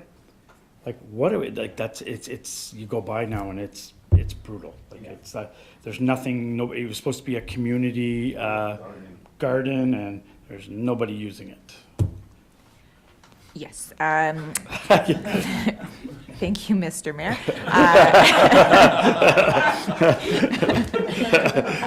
Yes, so this has been a point of conversation. I think the actual structures, which were completed by the students at the Yeah. high school, came to us kind of later in the summer, and I'll be completely honest with you, we didn't have a good plan going into this year to execute it successfully. But I do want to work with, I know Public Works and Tim and I have had, some initial discussions about leveling and how we're going to fill the planters, and maybe engaging some of the community businesses in the area and partners to go into this from a more collaborative standpoint, and just to understand who's going to be responsible for upkeep and the maintenance, and who's going to pick off the dead tomato that's growing in there potentially if it's not used by the community. So we just want to come up with a better plan, but it is on the radar for 2026 to absolutely clean up that space and make sure it's promoted and there's an understanding of who's responsible for what.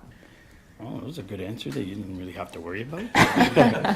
Go ahead. Yeah, that was a previous director of Yeah. that project, and it was done late in the fall of 2024, I think, something like And that. I don't So- even know, did those trees even take?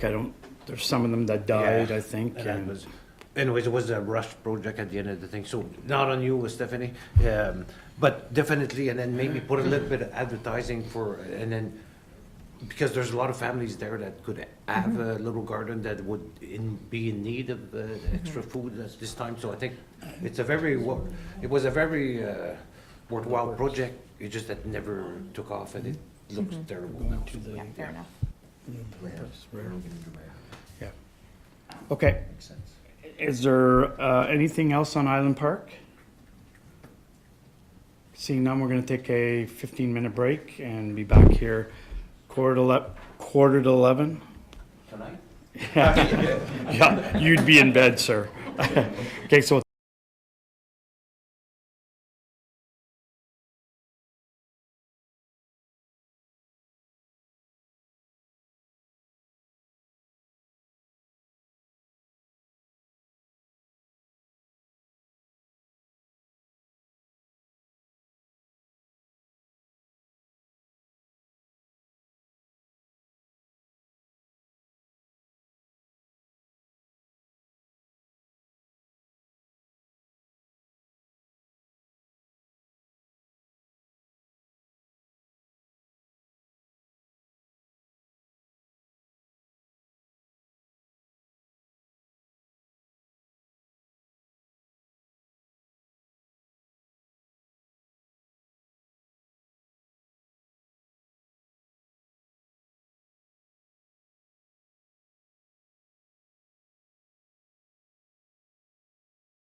Okay, welcome back, everyone.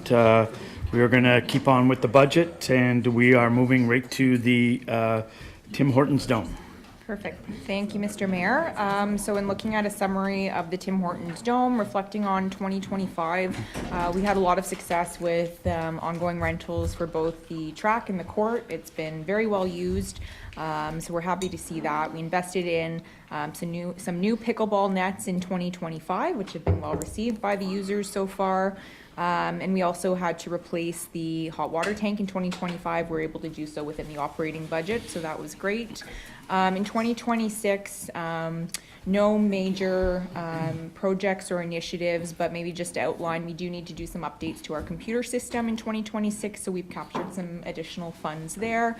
And we also just want to look at maybe opportunities with the space within the lobby. And the door system that we have at the Tim Hortons Dome. I think I've noted in your budget packages, we've had some issues with the air pressure in that lobby from whenever one door is open leading into the actual dome side versus in the lobby. And so we want to just look at if there's some structures or barriers we can create or different systems to redirect the airflow, which would be helpful. We did have the organization who installed the dome come down to actually do a site visit with us late this winter to actually take a look at kind of our regular maintenance and look at condition of the dome to give us some a bit of an evaluation on anything we need to give due attention to.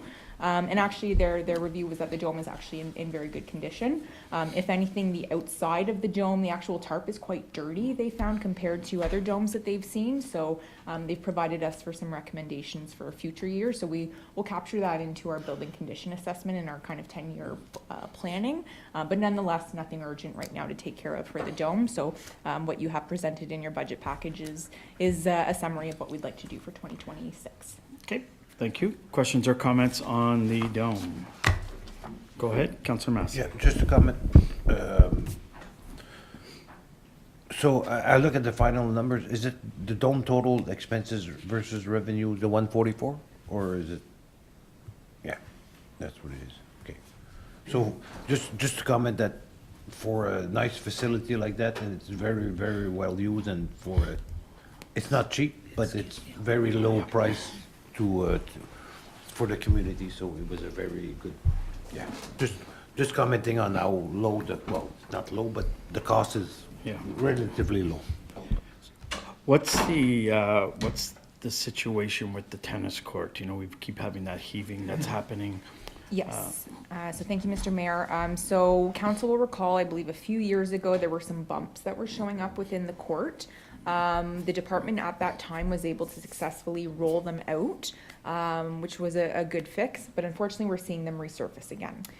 So again, we're in the early stages of investigating. We've asked kind of an expert in these court systems to come down and give us their recommendations for what we should do, whether, you know, we continue to roll it out, but are we actually fixing the problem? What I'm hopeful of is, depending on whenever we do meet with this company to kind of give us an idea of possible solutions, if at all we can tie this project in potentially at the same time as the tennis court, or group them somehow together to have a better deal, or any opportunities, for the Island Park tennis court. Maybe there's an opportunity there, but nonetheless, we're still in the early stages of investigating the dome situation to see what possible solutions there are. Is the guy's name still Chris? Yes. Oh, still him. Any other questions or comments on the dome? Go ahead, Councillor Madden.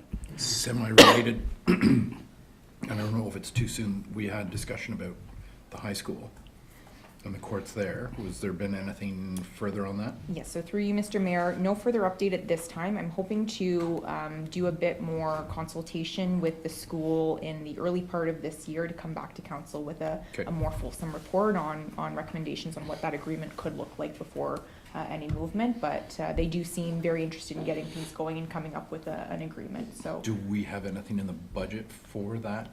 So this would be solely funded, the contribution through the Alexandria Recreation Association. It would be their annual capital contribution that would be going towards it. Okay, thank you. Okay, thank you. Further questions or comments? Okay, seeing none, we will move on to Glengarry Sports Palace.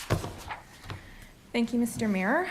So for the Glengarry Sports Palace in 2025, we had a few successful initiatives. We purchased a new Michelle de Prado Hall sign, which will be installed in early 2026 for the entrance to the Community Hall existing sign on the, I guess, south side of the building. We finalized the installation of the new emergency generator, as well as installed a new tankless hot water system, so all is working well. Our new chiller, of course, that we had those issues with in the fall is up and running and working flawlessly. And in addition to that, we did have the parking lot paved in the summer through the support of the Public Works Department, so we were appreciative of that, a nice enhancement to the property.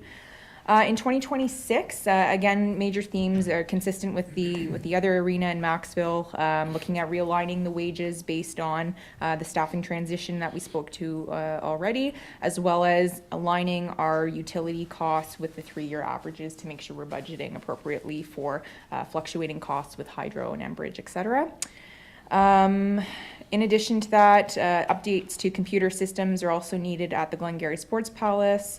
And again, you know, we've seen obviously in 2025 with the chiller breakdown and, you know, some other issues, we want to make sure that we are really taking a look at our building condition assessment to plan accordingly and make recommendations to council for what we need to prioritize. So we'll be taking a close look at that this year to make sure we're up to date on all of the maintenance needs at both arenas. So in addition to that, previously council would have discussed the addition of a capital project for the 2026 budget, being the elevator modernization project. I can share that we were not successful in receiving the grant funding that would have offset the cost of that project by $60,000. So as such, we did not include the elevator modernization project in the final budget, but we did keep the dehumidifier project, which is a needed project for the arena at $60,000. Subject to any questions. Okay, thank you. Go ahead, Councilor Massey. On that elevator, being that the arena in Alexandria is our emergency center, could that part of money, whenever we transfer that money, but couldn't that be coming out of maybe emergency reserves or buildings reserve instead of always putting that on? Being that, Was the total amount 120 for that? No, Mr. Mayor, it was 200,000. 200,000. yeah.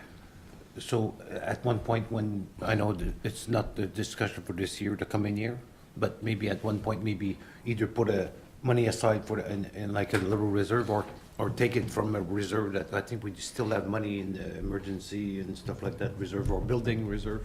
We could take it out of there instead of, because we did put a lot of money every 5 years. We do end up putting, I don't know, just the thought Go of ahead. it. I'll suggest this. Quick question. Ballpark, what do we have in the modernization reserve? 241,000. Okay. So, Ballpark. what's that? Ballpark. Ballpark. So we took 130 out of Maxville. That was for a future project. This is something that is emergency shelter. This is also accessibility. This is also modernization. So if we go, we have enough in the modernization, but we may need some of that for something else. If we go 60, 65 from tax, we go the balance from modernization, we could get that elevator done this year, and we're not gonna have a crazy hit to the budget line. Okay. Zoe, talk about modernization. Through you, Mr. Mayor. I've already looked into it. My recommendation to council would have been to use the modernization towards some of the emergency replacements we saw in 2025 for Stephanie's department, as council agreed to finance them through reserves. So that would have been my recommendation, was to finance the chiller and the hot water tank from the modernization reserve, because they do qualify. Okay, So so that puts us would to, have depleted it. So, but I'm still, I still think that when we get to the discussion on the reserves, that might be something that we could add into the budget at that time, because, yeah, I agree, it's our emergency shelter. It's going to be needed for someone to go up those stairs, there's just no way. And so it has to have an elevator. So I think, is everyone good with that? That we'll discuss it further, but it's got to get, that project's got to get done. And is there nothing, because oftentimes it's even through, I have the Ontario grant in my head. That's how old I am. Trillium. Through Trillium, because it has to do with access for disabled people. Like usually that's like a given to get money for. Through you, Mr. Mayor, we could certainly apply for this project through Trillium or any other relevant grant projects that come up. Truthfully, I was disappointed that we didn't receive the funding for the accessibility grant because I thought it aligned quite nicely. And but nonetheless, we can certainly continue to pursue grant funding opportunities for this project as well. Okay. Everyone good with that? Okay, anything else on Glengarry Sports Palace? Questions?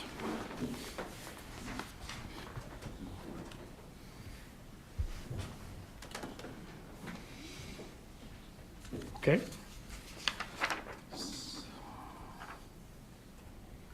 HGMH pool, questions? Deputy Mayor? Questions on the HGMH pool? Nothing? Well, I asked them Okay. previously. Go ahead. Just a comment, that for next year, we're looking at $39,000 for the budget for the pool, what it's gonna cost us. It's cheap. That is cheap. To have access to a pool right in your hometown, yeah, that's, we're getting a deal. So, thank you, Stephanie, for doing that. We appreciate it. We know it's not going to be a break-even. It'll never be a break-even project. But you know what? For $39,000, it's amazing. So, thank you. May I follow on that? Oh, I'm already on. Yep, go ahead. Excuse me. Thank you, Mr. Mayor. I did quick numbers on that the other day when I was reviewing this. I think it was 704 users, if I'm not mistaken, and I figured it at like $52 a person. And I mean, as far as recreation, and that is a cost per user, that's pretty damn good.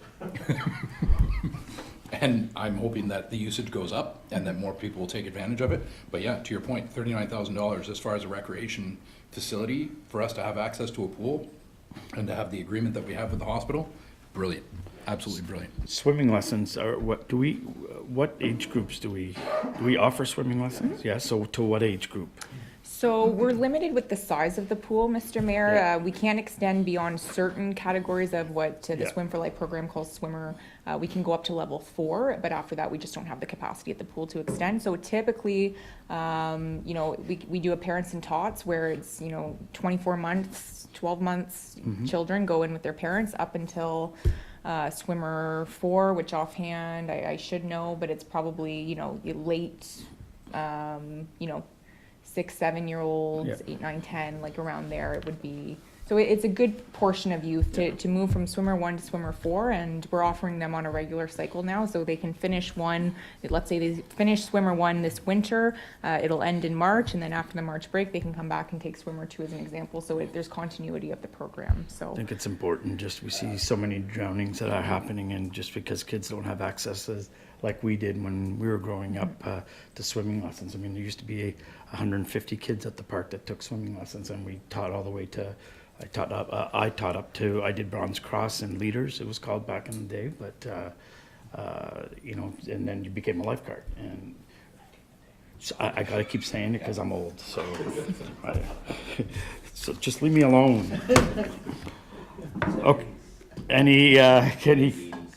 Any questions on the pool?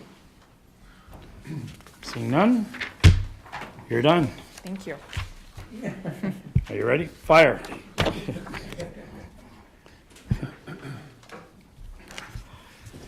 Good morning, Mr. Mayor and Council. Just provide a quick overview. Our department continues to build a strong framework for fire protection delivery model that promotes an integrated and balanced approach by utilizing 3 lines of defense for North Glengarry. Public fire safety standards, and emergency response. As council's aware, we have 3 stations, which is largely supported by our volunteer firefighters. The department continues to strive to meet all the goals and implement regulations from the Office of the Fire Marshal while providing recommendations to ensure our township has an effective fire department. The fire department remains committed to providing exceptional emergency response, fire prevention, and community safety services. Strategic priorities include modernization of facilities, staffing and equipment, enhanced firefighter training, and community engagement. So some of our accomplishments to note in 2025 was our in-house training program, where we certified 9 firefighters in firefighter 2. 12 firefighters completed the NFPA 470 hazmat operations.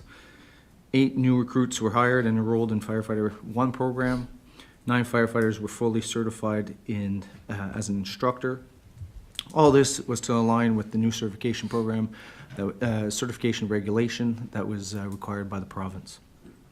All this was able to be done in-house by our North Glengarry Fire Department, which included all our in-house instructors. In 2025, council's aware, we had piloted a duty shift project. This duty shift staffing model in 25 with a view to enhance response capabilities, maintenance, inspections, and training. The pilot model included 2 firefighters on a daily shift from Monday to Friday, 8 to 4. Responsibilities included responding to incidents across North Glengarry, station and apparatus maintenance, fire prevention, inspections, and training. This model represented a significant change in service delivery for North Glengarry. The past year has highlighted several benefits and challenges to the program, including costs, availability of staff, statutory deductions, and continuing maintenance costs for vehicles and equipment. In 2026, it's recommended that the pilot be reduced commencing in January 26, and that a comprehensive review of the current staffing model include possibility of expanding the role of fire prevention officer be undertaken for 2026 in consultation with the Chief Administration Officer. Our Fire Prevention Division implemented community safety fire prevention programs, campaigns, and school safety programs while conducting regulated inspections and enforcement throughout North Glengarry. Some of our department goals for 26 will continue to modernize and strive to meet all provincial and national standards. Our members will continue to be trained in NFPA standards at the township's training facility while ensuring that members are equipped with the proper health and safety equipment. The Senior Fire Prevention Officer will increase number of inspections to improve compliance and community safety, along with the new fire code implemented in 2026. The Fire Prevention Inspection Program will provide fire safety education programs throughout the township through initiatives guided by the Ontario Fire Marshal's Office. The department will enhance fire prevention inspections with advanced technology and additional training. The department will continue on expanding firefighter recruitment and retention initiatives to ensure the level of service for the residents of North Glengarry is continuing to be maintained. North Glengarry Training Facility will continue to promote to other fire departments to increase revenue within our department. Some of the budget initiatives for 26 and challenges. The department has seen a decrease in available firefighters during the daytime hours. This is due in large part to firefighter employment outside the township. The increased requirements of training certification and incident response places a burden on our volunteer firefighters. With the caveat noted above, the 2025 duty shift pilot program enhanced our response abilities, maintenance, and inspections. The department will continue to strive to ensure all maintenance, inspections, and legislative training requirements are met throughout 2026. The enactment of the regulation for fighter certification has placed a large responsibility on our municipality and our services. In 26, training will continue to be focused to ensure firefighters are certified as per the new regulation and requirements. This places pressure on our operating training budget to provide internal and external courses. Our aging stations require ongoing repair and maintenance to meet the health and safety requirements. The state of the department's fleet is key to the service level provided to the township and the ability of the department to function effectively. The maintenance program has ensured the fleet is maintained to the legislated requirements and standards. Some of our initiatives, the department will continue with station renovations to meet safety standards, as well as in 26, a procurement will also take place for self-contained breathing apparatus, which has come to the end of life of service, and we're looking to replace that in 2026. That concludes my report, Mr. Mayor. Okay, thank you, Chief. Okay, so questions or comments on the preamble or on the Quint? So I'll go to Councillor Massey first. On your day shift program, did it go, like, was it a success? Or you mentioned cost and everything, but availability is always a problem. But how in your mind, how did it go? But you want to terminate it, but. Through you, Mr. Mayor. So the program was successful. Okay. Did it have its challenges? It did, in terms of, as I indicated, in terms of staff and availability. We did see it was a regular type of, was it filled Monday through Friday all the time? Not always. However, we did see a benefit in the response, our maintenance abilities, as well as our ability to maintain our equipment and ensure that things on a daily basis are maintained. So very positive. The reason why it's not that I would like to have the program eliminated. I'm suggesting a revamping in terms of how we can look at staffing levels, as I indicated, of potentially increasing the senior fire prevention officer's role, which would provide even coverage during my unavailability and delegated some authority in that sense, while reducing that duty shift. So we'd still have potentially one duty shift with the senior fire prevention officer that would be. So we'd see an offset there. So something that you're gonna come back to us and say, okay, Correct. this is the new plan. That's right. Okay, Good, yeah. good. Go ahead, Councillor Madden. Thank you, Mr. Mayor. Chief, the SCBA's, we had talked about them previously, and remind me on the numbers. We have how many that we need to replace? So through you, Mr. Mayor, we have 38 SCBA's that require replacement, Okay. along with 150 bottles. 150 bottles. So of the 38, we had some that have actually failed, yes? Correct. How many are still viable? So they've gone through flow testing in 2025, which required about $25,000 worth of repairs on them. This particular SCBA has gone past of life, and the amount of replacement parts is, the company just doesn't produce them anymore, so Okay. they're few and far between. So in terms of, as we indicated before, we'd be looking at replacing the full cost, but we could look at potentially having a balance of the SCBA bottles. That's where we'd be looking at potentially having, if we remain with the current manufacturer, we could look at some of the bottles could extend some life, where we could look at purchasing SCBA's in 1 year and then bottles in the next to reduce some cost in 26. So what I'm getting at on this is, if some are still viable, is there an aftermarket for these that we can offset some of our cost on this? Yes, there is vendors that purchase end-of-life SCBA's. We've dealt with them previously. They've ranged from, the dollar value is not high, but there is a dollar value where you've seen from $200 or $175 to $200 per pack, which doesn't represent a large figure, but where I think the benefit in this potential procurement would be to look at procuring SCBA's for 1 year and then bottles in the next, where we could kind of extend the life of those bottles as far as we can, similar to what the packs are. That sounds like that would make sense.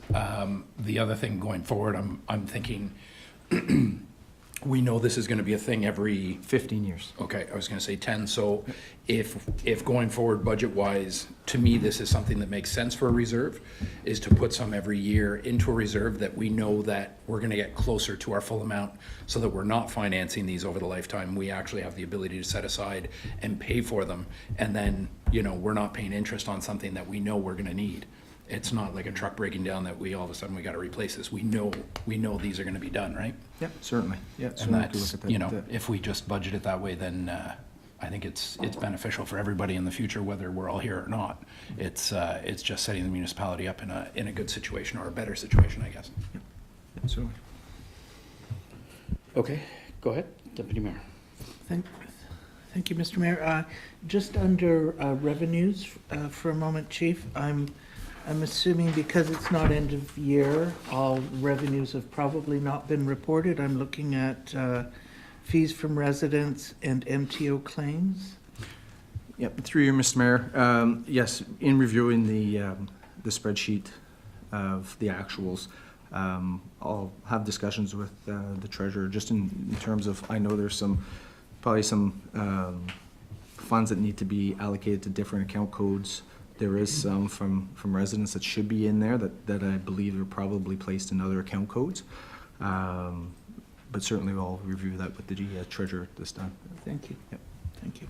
But to further to that, yes, there is some outstanding MTO claims that have not been processed. So usually the MTO claims, with the expense of fire fees that we have with our fire agreements with Champlain, those fees there usually offset with the MTO claims. Okay, and for the procurement of the SCBA's, that'll be coming back to us. I mean, we've put aside 600, but that's going to come back to us at a future meeting on how we're going to go about, because I think we're talking about sole sourcing and.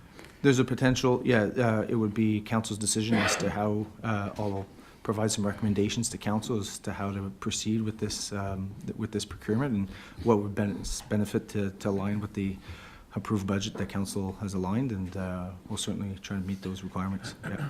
However, there would be, a potential for procuring in 27 some additional bottles. Yeah. Okay. Go ahead. In my head, thank you. The new fire code you mentioned, and the potential expanded role for a fire prevention officer.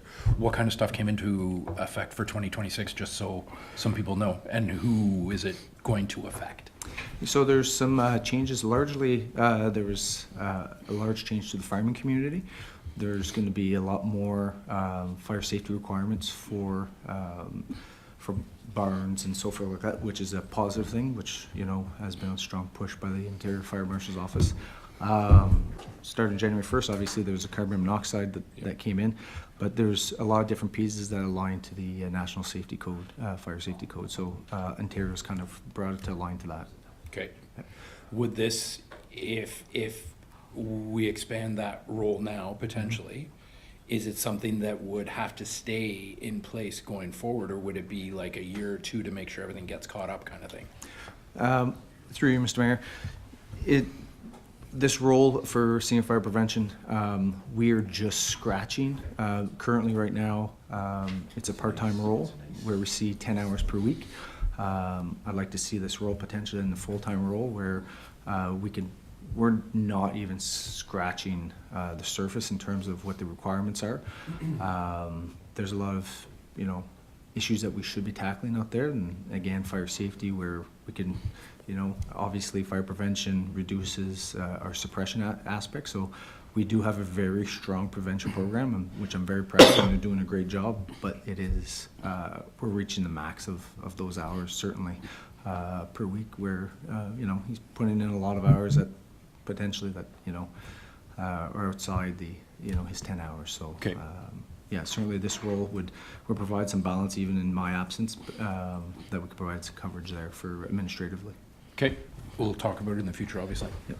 Thank you. Thank you. Just also want to, when we were talking about keeping the buildings up, and I think that's, it's so important. And I was just talking with the CEO. We don't know the exact number, but they just did a retrofit in Williamstown that was in the millions. So you look, if we had to build a new fire station, like we're millions, and as opposed to, if we're able to put money into it to keep these fire stations up in the future, but just we need to be cognizant of that going forward. That I don't want to be spending millions of dollars on a fire station. So I'd rather have I'd rather have great equipment and put it into our firefighters. So go ahead, Councillor Massey, you had a question? Maybe a question to Zoe. It's just I guess, on the wages of, the second line on 1020, volunteer firefighters, there's a $300,000 allocated, but it's the part-time wages for the fire. Could one line can be taken out maybe, or? Through you, Mr. Mayor, the reason we've separated it out is because one is for the volunteer firefighters, whereas the fire chief does have part-time staff as well, so the fire prevention officer as well as the casual employees. So to give council a better idea of what is being spent towards each, it is my recommendation to leave the second line for the volunteer firefighters, as there's less discretion on wages. When the volunteers go out, they have to be paid. But to give a better idea on what the part-time employees are costing, now council will be able to see that in the part-time wages line. But there's no numbers for the actual, Look at the previous numbers on the, So there'll be numbers for 2026. This is an initiative going forward, so there won't be any actuals historically because they were grouped together. But moving forward, when the firefighters work, they'll be separated. Yeah, if you check the previous year for part-time, Yeah, it's it's 368, like so. 300,000, 274,000. but the above that line is nothing. Yeah, But that's because it's new. We're moving it. Oh, okay, sorry. Go ahead. No, that was gonna be my question. Okay. Just for clarity, so Okay. anybody looking on will understand. Okay. Zero was for 300,000. Well, we weren't paying them before. They're a volunteer. Yeah, yeah, we'll see how many people show up for practice next week. If Maybe we should go back to that model. I just saw Tim hand his resignation in to Matthew. Okay, so any further questions on fire department? Okay, good, thank you. All right. Moving on to corporate fleet. Welcome. Thank you, Mr. Mayor.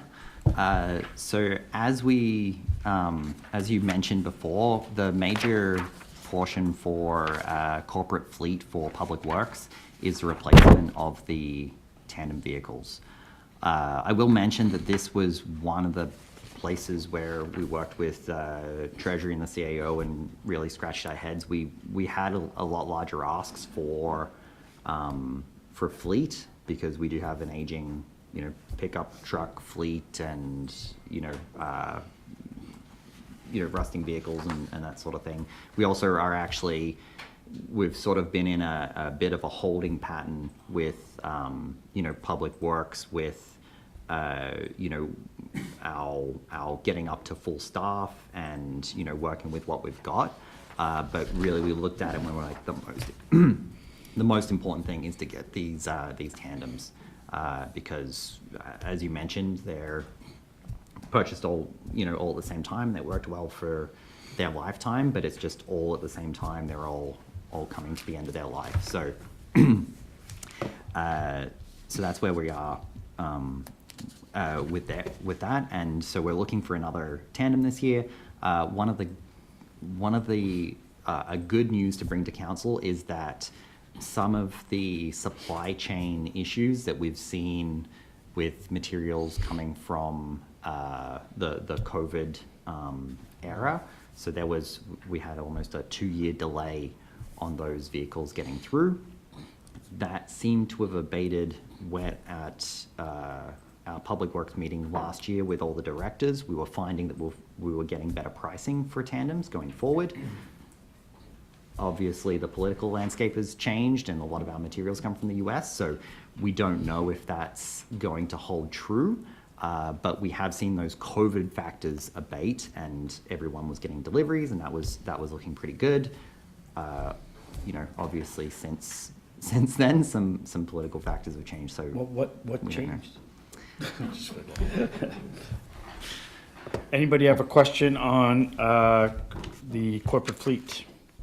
Yeah. Go ahead. Yeah, Tim, in the, as for capital project description, you mentioned at the bottom line, the trailer for the, I believe that's to move the little sidewalk cleaner from Del Quito. Yep, it's community, go ahead.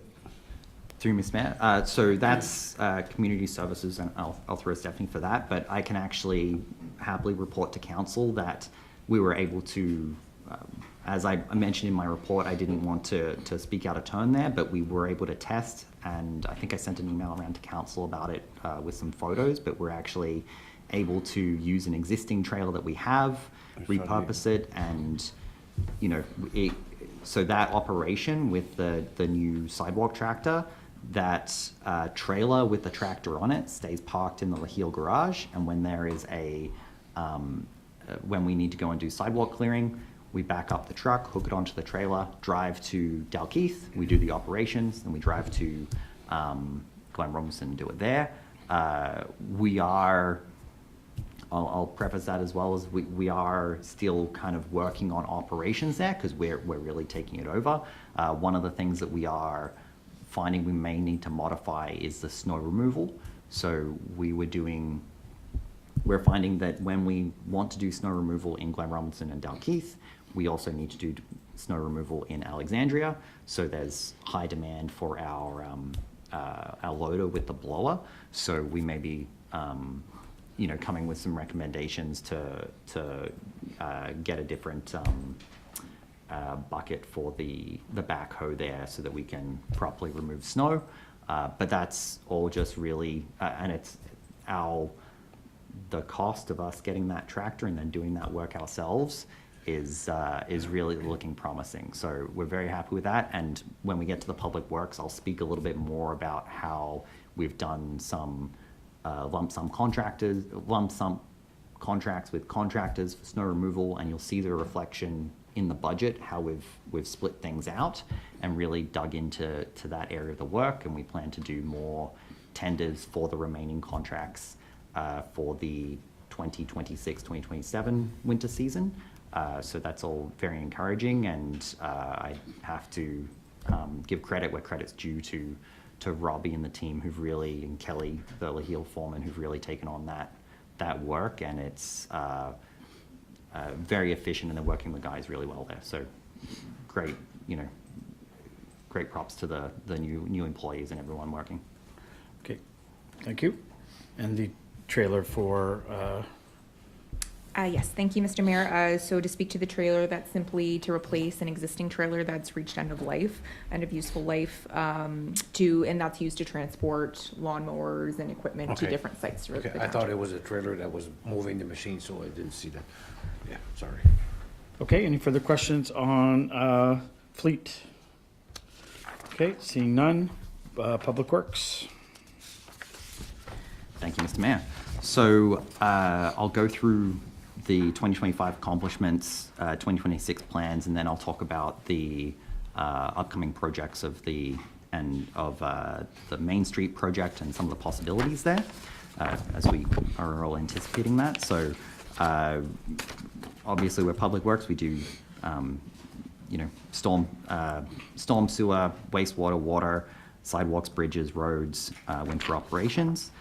In 2025, our major accomplishments are bringing our PCI. It was actually our year with our greatest increase in pavement condition index. So that is a reflection of the previous 2 years' work not degrading to the level that we've seen for our other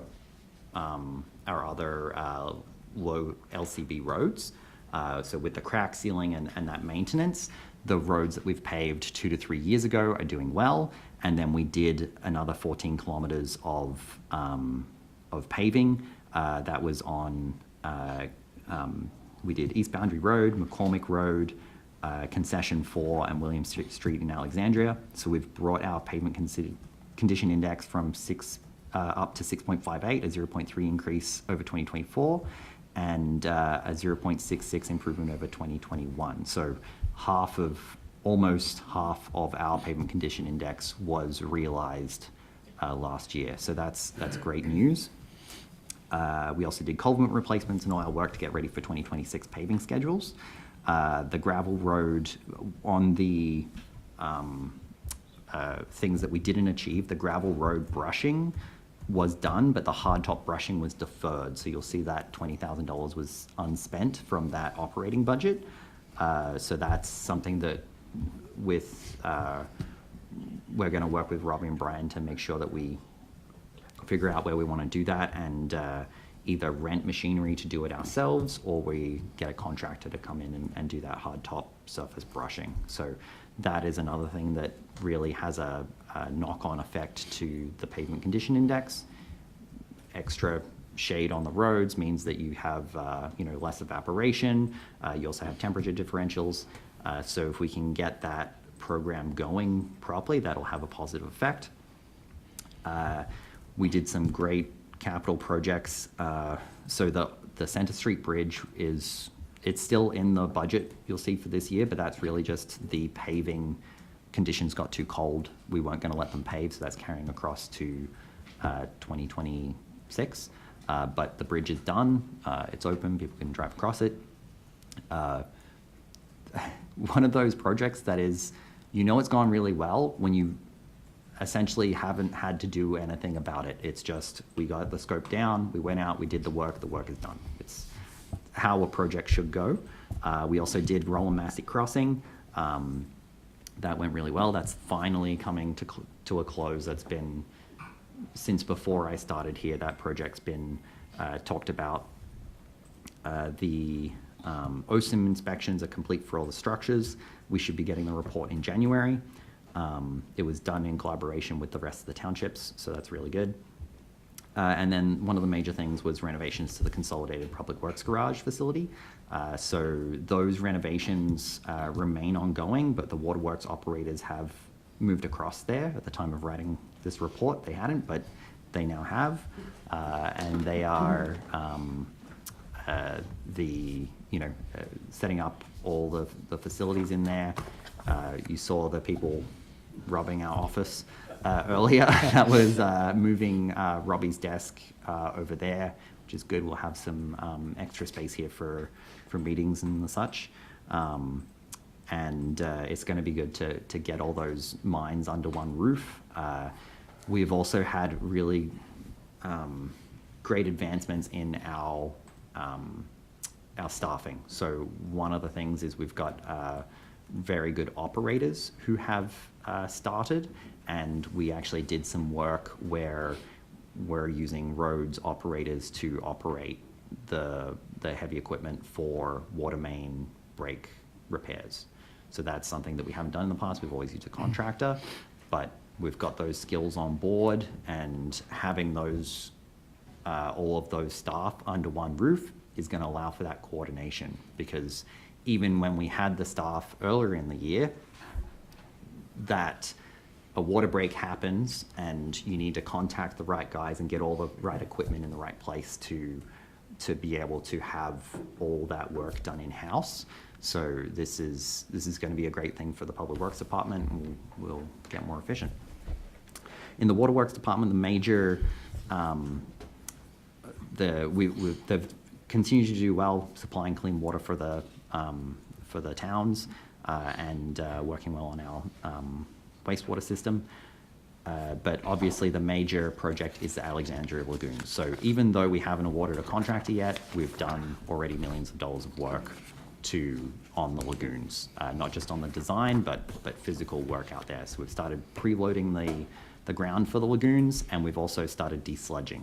So this one, I'm very glad that we brought that report and we started doing that work because it was a lot more dense than we thought. So really what's happened is that we went and did surveys of the lagoons, and the sludge at the bottom of the lagoon was much more dense than we could tell on the sonar. So even though we went at it early, we got in there as quick as we could and we started desludging, we're still only about halfway done that sludge. So it's good news in that we've done it. We would be at a horrible, horrible situation if we found out in the spring of this year that our desludging is going to be simultaneously with the lagoon project.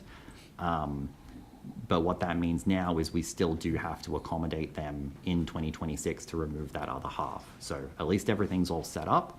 So what it's going to take in 2026 is them just turning up and starting to desludge. We don't need to set up because you need to go and lay down the plastic, we need to lay out the geotube bags, set up all the pumps, and only at that stage can you start pumping. So we really started pumping in late summer of 2025. All that stuff's set up now, so hopefully, through that summer, we can get rid of the rest of that sludge, and then we'll be ready for curtain installation. It is very possible to still go ahead with all the lagoon upgrades on time, but I'm very glad that we went and pushed it ahead, because that would have been a major conflict if we went to go and install the bubble curtains and the aerators in those lagoons to find out that we couldn't do it because there's too much sludge in the way. So good news, bad news story. But that's where our focus has been, and that's what Dean's been working on. We have still done work on infiltration. We did major infiltration prevention in Maxville. We went and did a lot of grouting of service connections, which was a major source of infiltration in Maxville. We also have done along the river going to the main station. We also grouted 2 sections there, or lined 2 sections there, so about $130,000 of work. So a lot of work was done. When it comes to waste management, there was a lot of work done there as well. I can't quantify it, but we have reduced the landfill cover liability by working with City of Cornwall and SDG to set up to bring in materials that will cover the Alexandria Lagoon and complete its closing. And all that material that we bring in, because we're sourcing it from guys who are looking to get rid of it anyway, it means we don't need to purchase that, which will reduce that liability. We can't quantify it, but it's coming, and that will continue in 2026. So in 2026, there is a focus on renewing critical assets, improving safety, and reducing long-term maintenance pressures. So the asphalt reconstruction program targets Loch Garry and Concession 4. These are the areas that we have repaired and where the pavement has reached the end of its useful life. This is continuing the same treatment that we did on Dorney and Marcoux. And we've done on McCormick Road as well. And then we've got the gravel road reconstruction program, so laying down our new gravel will continue as well. That actually, thanks to Robbie, he's been doing essentially assessments of where the need is for gravel. What we were doing previously was we were just taking the whole gravel road system, splitting it in 2 and say, okay, we're going to do half and half. Instead of that, we're going around, seeing where we actually need it, and then targeting those areas. So that was what we first did in this year, and we had thought that we'd be able to reduce it by about $40,000. We reduced it by about $20,000. So, maybe not as good as we thought, but it was still, I think that's still an improvement. So we'll continue that this year and see how it goes. We also have bridge engineering and some storm engineering capital projects in the budget. These are so that we have our OSIM reports. We know that we have some work to do on the 17th, and we know that we have McPhee Bridge needs some work as well, but we don't have those final estimates. So unfortunately, that bridge number that is there is my estimate based on the limited information we have. So as we get those OSIM reports, hopefully we can refine that number. But we think it should be good for what we need. We do know that we need the engineering studies so that when we get those OSIM reports, we can do detailed design for what's going to have to happen in the years ahead. Culvert program will continue. One of the things I forgot to mention about 2025, which was a major success, is the sidewalks. So not only did we replace a huge major section of the east side of Main Street sidewalks, it got very, very close to, well, it got into winter before it was really attacked in a meaningful way, but credit where credit's due to the contractor. They followed all the winter maintenance, all the winter pouring protocols and did a very good job. and we didn't receive extra charges for that. So, you know, I'm happy to continue working with that contractor. You know, my concern was that they were going to try and come after us for doing it in winter. And they said, okay, yeah, it's our fault for being late. We're gonna do it. So So what's the, like, when we do these, do we not have a date on it?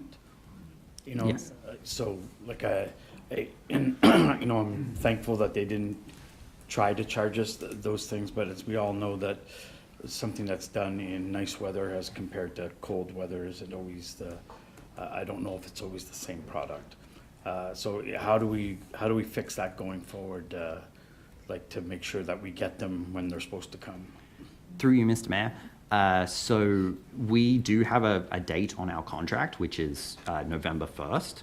So when it came up to those dates, we sent notice to the contractor to say, we don't believe you're going to be done in time. What's going on? We're not paying for this. You know, because once it gets to that end of the contract, your options are, you know, don't pay them, don't get them to do the work, go and get someone else to do it next year, or make some sort of arrangement, right? Okay. So I think what we have in there is with any contractor, you're going to take on that risk that they're going to fail to meet the contract. And you need to have a good contract that has good protections for the township, so that so either the work gets done to the quality that needs to be done, or that we can, you know, take that money back and do the work the next year. You know, and I would say that, you know, it wasn't ideal having them do it when they did, but really the township, we're no worse off than, you know, apart from, you know, it not being ready for people to walk on in 2025. So I don't think that we need to really do anything more than just make sure that we're pushing our contractors earlier. And with our new manager of transportation who's there, and we are in the process of hiring an admin as well, that should free up a bit more administrative staff to push them a little bit earlier. But overall, we did keep the quality there. We did all the testing that happened, and we monitored very closely, because that was the other big concern, is they go pour it in cold weather.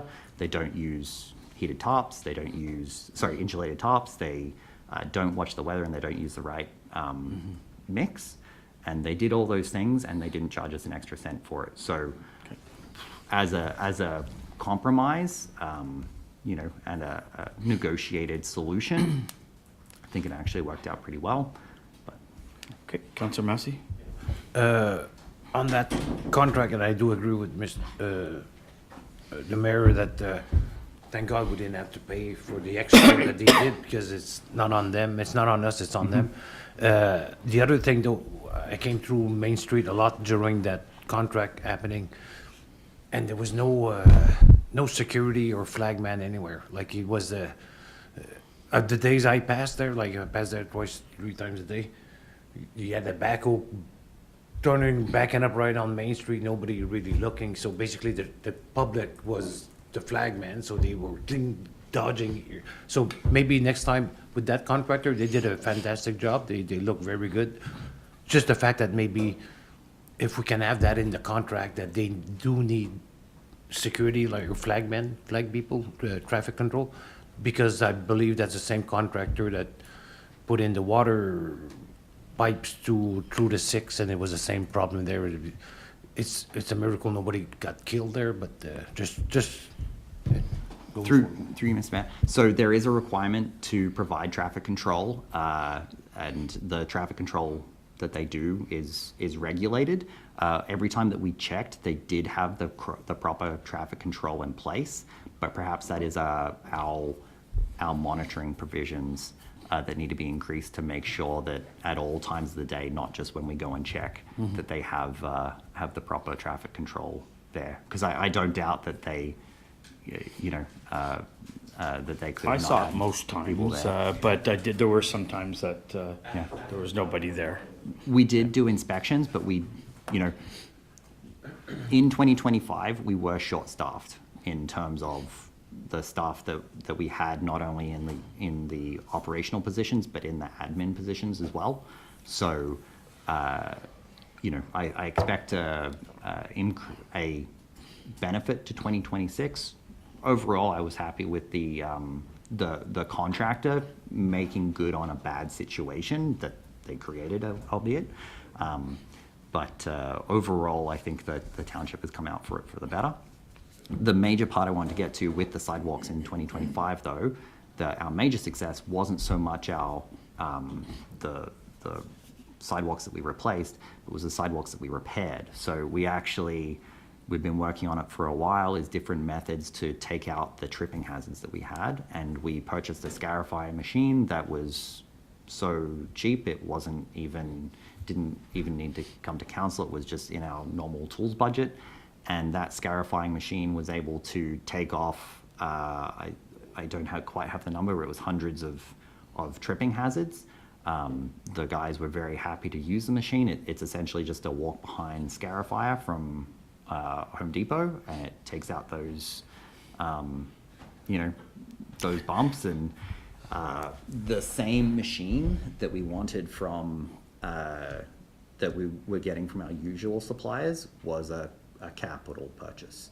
And so we found this particular machine that we're able to get, and we found the replacement drums for it, and worked pretty well.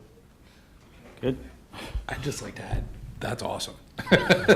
We've got how many pieces of equipment sitting in garages that we've tried as head implements on machines that have proved to not work, and Well, have the one that tore our exactly, our- but our they've cost so sidewalks. much, and this didn't even show up outside of the tool budget, and it worked, and the guys are happy to use it.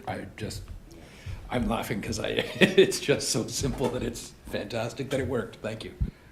Through you, Mr. Mayor, I haven't worked on a roads crew before, but I was a superintendent, and this was what we used to take out the, when we had uneven floors, when we did the global affairs renovation, and yeah, I was very happy that it worked. It was really good. It's good. So sidewalk maintenance, having said that, sidewalk maintenance program is very important. It's one of those things that we really need to continue.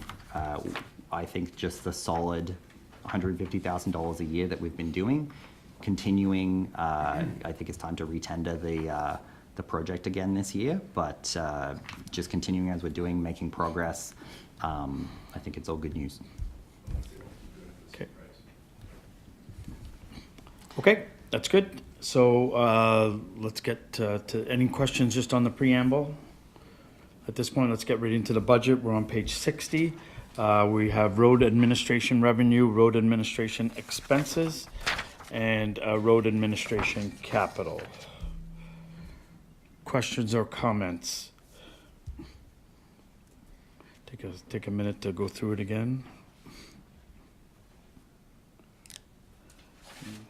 Public Works budget and expenses is pretty much bang on from what it's been, you know, compared to the budget in 2025, compared to the proposed budget. It's $1,000, which is $100,000, which is wages and, go ahead, Councilor.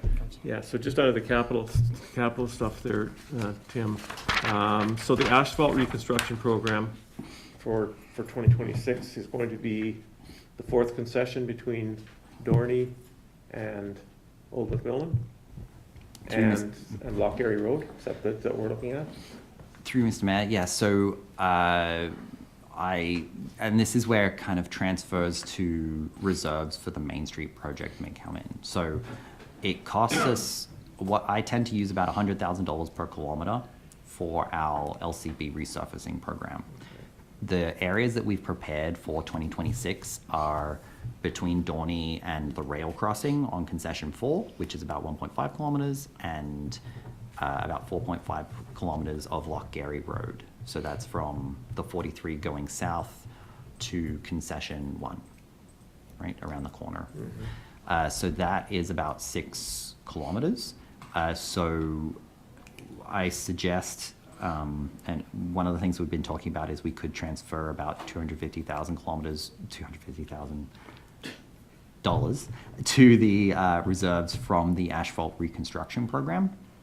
Something that we could consider, and then the thing that it comes down to is that we can always catch up. There is very little difference to me on whether I'm doing 10 kilometers of road resurfacing or I'm doing 20 kilometers of road resurfacing, as long as I know the year ahead, so I can go ahead and do the prep work, replace the culverts, everything like that, do the ditching and brushing. I put the number of 250,000 would mean that I could still do those two roads, because after those, we have that priority list, which I provided before and I can provide again.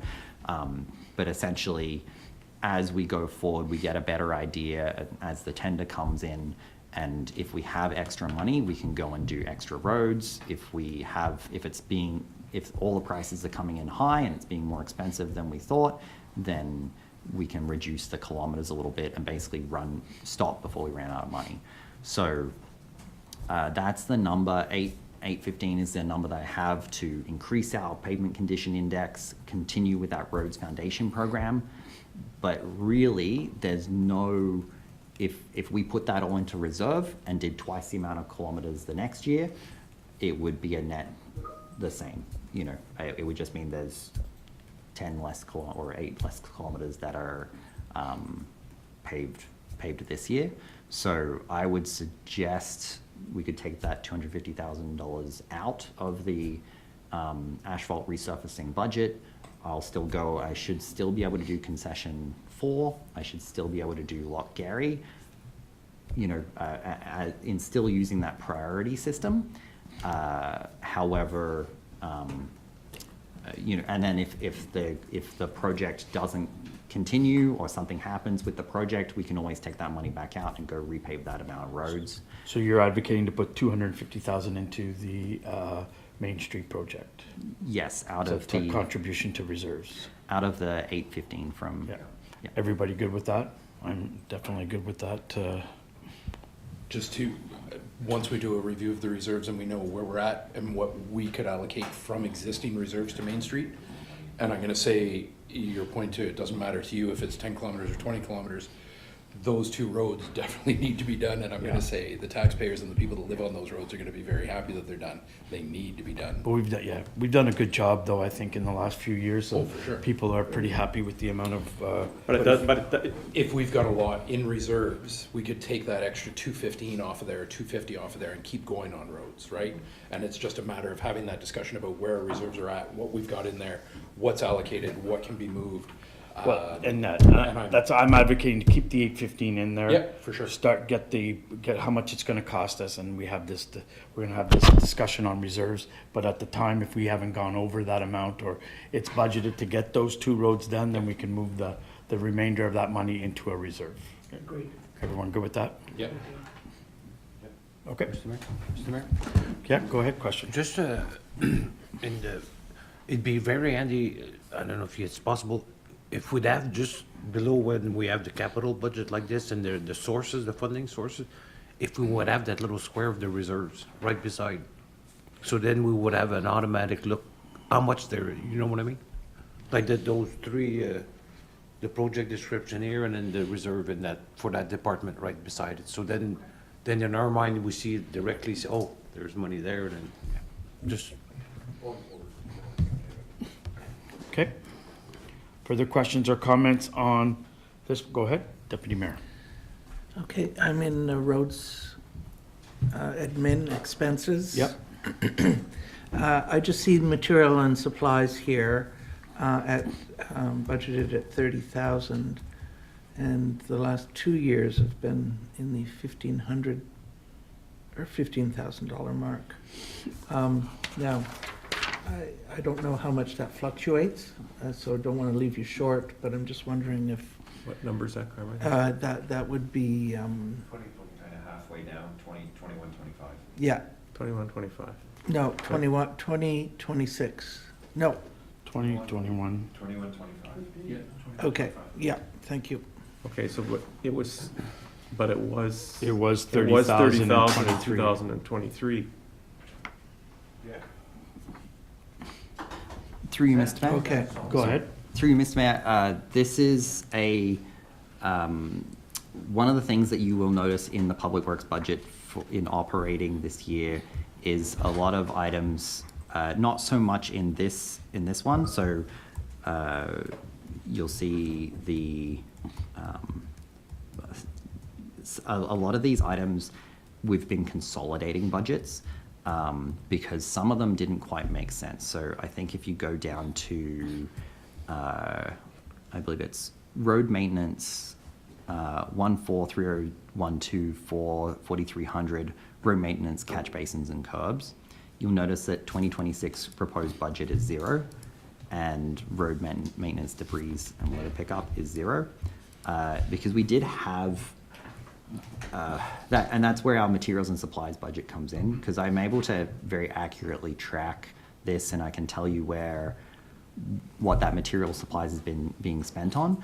But what happens is we have these $500 items for catch basins and curbs, but I went to replace the catch basin, and the catch basin, the grate, the cover, the lifter and everything like that costs $1,639. So it made more sense to have this stuff consolidated down.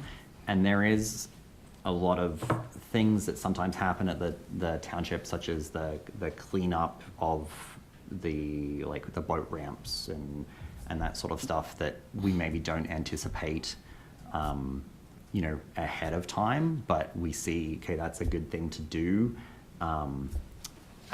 So that's essentially what that budget is. So I recommend that we leave it like that, because we often come up to those items, and if we ever want a greater breakdown, I can provide it on sort of a yearly update or something like that. That's a good explanation, thank you. Okay, any further questions or comments on that portion, this portion? Okay, moving to road maintenance expenses. Oh, funny we don't take in any revenue, eh? Any questions on road maintenance expenses? We have sidewalks, loose top, hard top, winter, snow removal, storm sewers. Go ahead, yep. Just one comment. I've noticed that, I know that the level of service is higher for the county roads, but we do have some, like concession 6, concession 4, which is part asphalted. If we use a little bit more, a bigger percentage of salt in our mix, it would get rid of that inch of ice that's on there now, and it creates a problem all throughout the winter. Whereas if we use just a one pass of salt, one sunny day, it would go down like the counties do. I don't know if that's something that, and I know it would cost a little bit more, but it would save a lot of work the guys going back and forth with the plow and trying to scratch that up. Can you comment? Tim? Through Mr. Mayor, that's actually part of what our capital expenditures for 2026 is about. We have a large item in there for the Kenyon garage repairs. We are trying to, working with essentially, now that we've got the full staff and Robbie's taken over, we're able to go and look at, okay, what do we need to do to be able to fill up those salt trucks quickly? Because, I try and leave a certain amount of, leeway. Don't try and get too into the weeds with the managers to how they're actually operating things. And one of the things getting, in review with, the changes that Robbie wants to make is, our ability to switch, and for, concession 6 is a good one, and our ability to put more salt down when we need to. And that actually comes back to our facility, if you kind of trace that problem back. So we're hoping with those items to be able to fix those problems and fix those make those improvements, and then we'll be able to put down the what we need. Further to that though, perhaps offline, you and I can meet with Robbie and look at those, because I know concession 6 is a problem. This also ties in with County Road 30, because we look after that, and it's been a recurring issue of us, you know, putting the salt down, and we actually charge the county directly for the salt, so it shouldn't be an issue, but it's actually more of an issue of the facilities working. And because we do gravel roads and you know, our rural roads and then a county road, and they have a different salt mixture. So that might be a good thing where we can get to, but we absolutely hear it and we'll change that. Absolutely. Just a comment about County Road 30, drove it the other day from the Maxville turnoff all the way through to 43 was bone dry, clear, but from that point going to Dunvegan was very icy. So I don't know what the difference is, but just, what's that? I think the county does one part of it. No, we're No, supposed we to do the whole, thing. we do the whole thing, so, like I said, Yeah. if they're paying for the, they're paying for it, let's put her out there, so. Okay, yeah, go ahead. Thank you. I'm just looking at line item 5194, which is sweeping and cleaning. I'm assuming that is not street sweeping. Is that correct? Through you, Mr. Mayor, that is street sweeping. It So- is street sweeping, but I thought the county did that for us. Through Ms. Matt, we still pay for it. Still pay for it. So that's our payment to the county. There was a bit of a communication issue with the billing when the county took this over, and we had the end of year numbers, and we thought that where is our 2025 budget? Sorry, I was just looking at it. We thought that our you know, the 16,000 was going to be the cost, and it's actually double that because they only did one run, and it was just the delay in the billing. So we actually did go out to other companies and get other quotes, and they were more like 40,000. So you know, it is disappointing because we thought it was better than it was, but it's still better than market rate. So Okay, well, at least there's that. Thank you. We've got big brooms if you want to do it. Yeah. I got big brooms and I cannot lie. Sorry. Any other questions on road maintenance? What?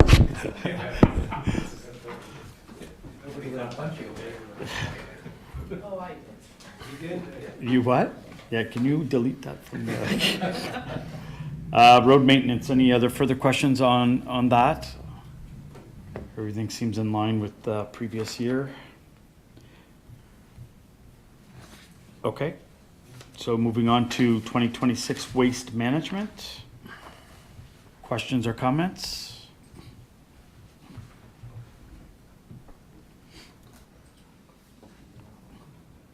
Go ahead.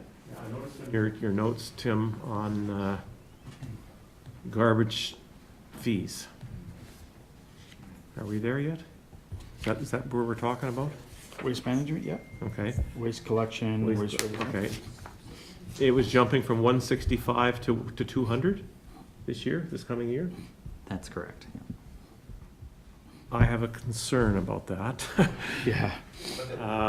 Well, it's just, we really haven't had a whole lot of luck with all our garbage collection and all that kind of stuff over the last little bit or whatever. I'm not sure it's a good year to do that.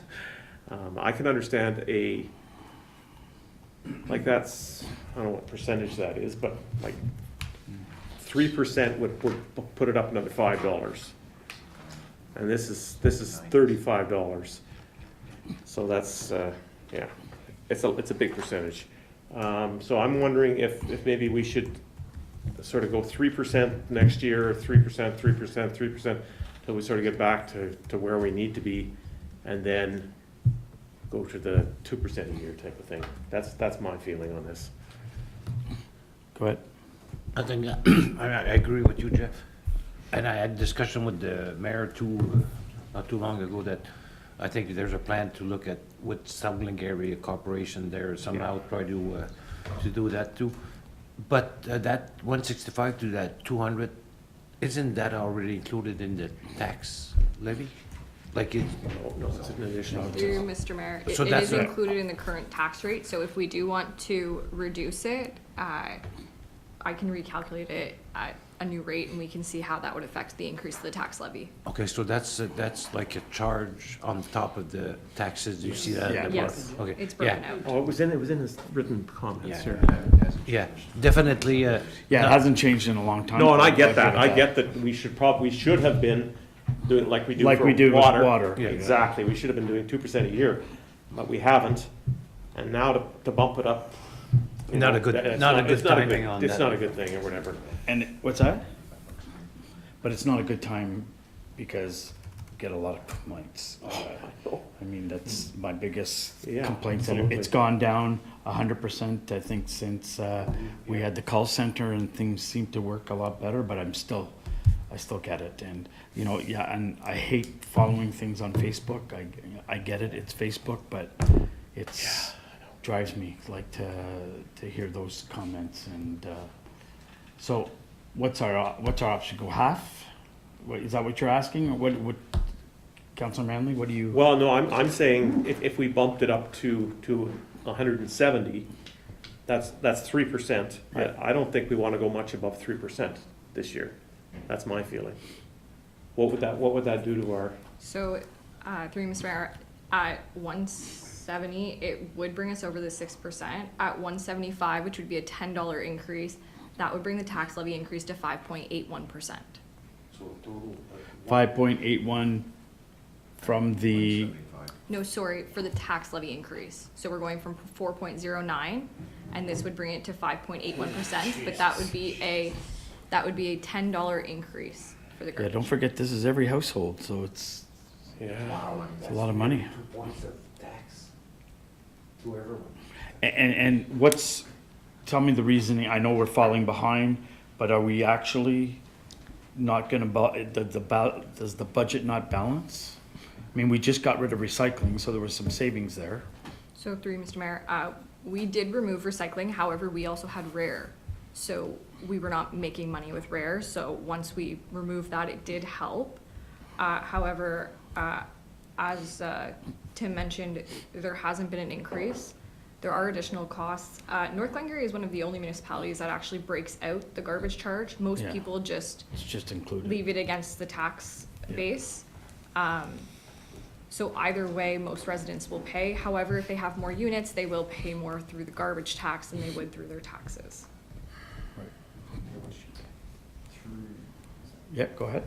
Through Mr. Matt, one of the other things to just consider with this is really our costs with the garbage is one of our major costs with the garbage is actually just dealing with our closed landfills.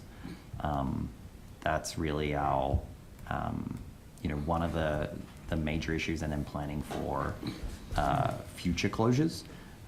Glen Robinson is a great asset to us and lets us actually save money by giving us a place to manage soils. But a lot of these think like this isn't dollars going directly to our garbage contractor to pick up garbage and then take it to Yeah, Northwest, yeah. No, essentially. it's a bigger picture than that. That's kind of all I was just pointing out, is it's dealing with our overall waste portfolio, and there's a huge hidden cost, which is just dealing with our 5 closed, or 4 out of 5 closed landfills, sampling, monitoring, landfill cover, new wells, that sort of stuff. Can I? Yep, go ahead. Earlier, you mentioned that we, through partnerships, we managed to save, I bought it at Clee, $700,000 for the Alexandria landfill. Recover the thing. So, and I do see a lot of reserves in the landfill reserve, I think, like over the 1 million or something.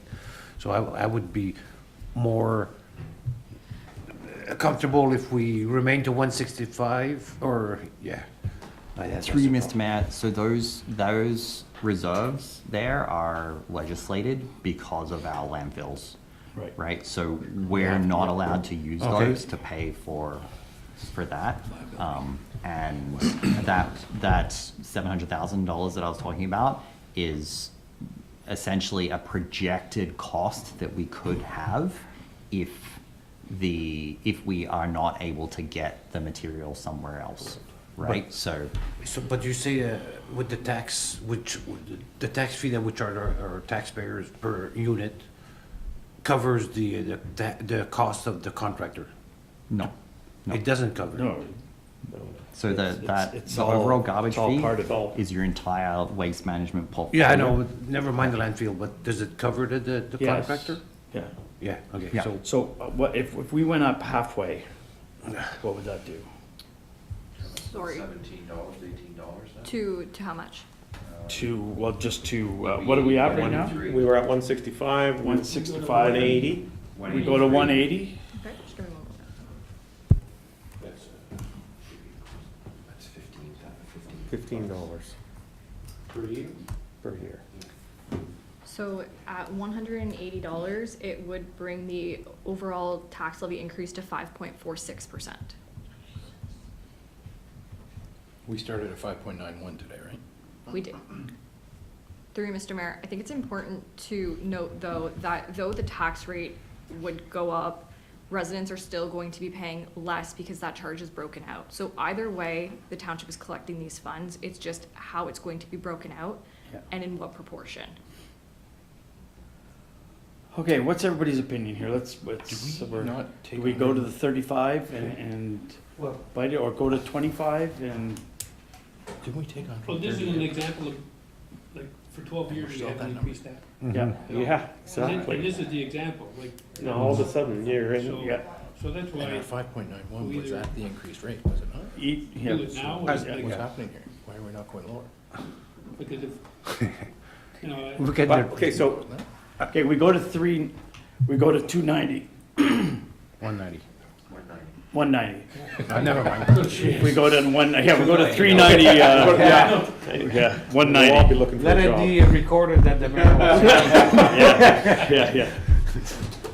Jenna, delete that. At 190, the tax levy increase would decrease to 4.77%. 190 from 165. I'm fine at the 5.4. You're fine with that?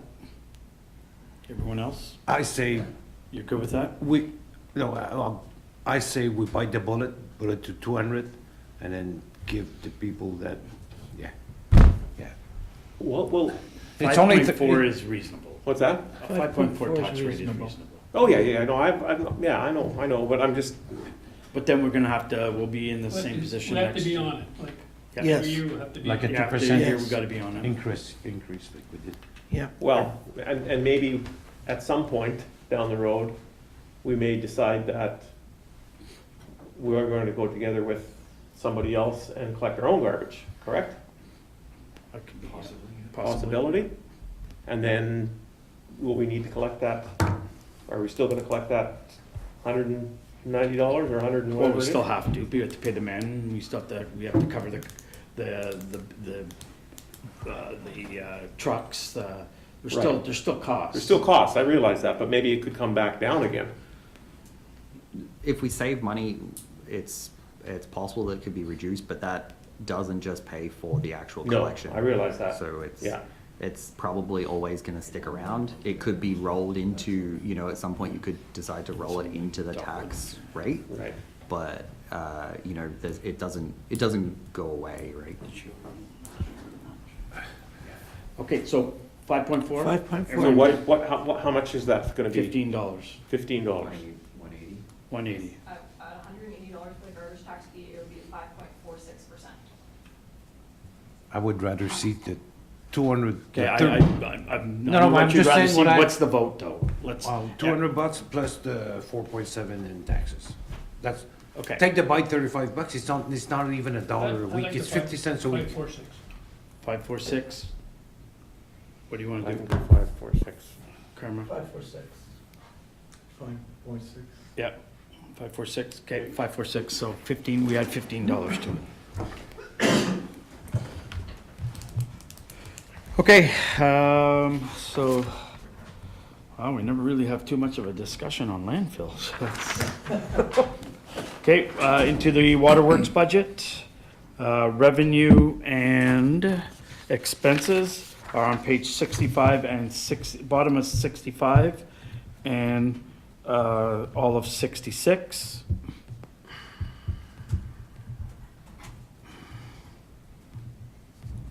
So this includes the standard that we've been doing, 2%. I know I had a chat with Zoe that that might have to increase in the future. You know, that we may be starting to fall behind a little bit just at the 2%, but for this year, it's at 2%. That's the water. Eh? The water. Yeah, water and sewer, yeah. Anything on water?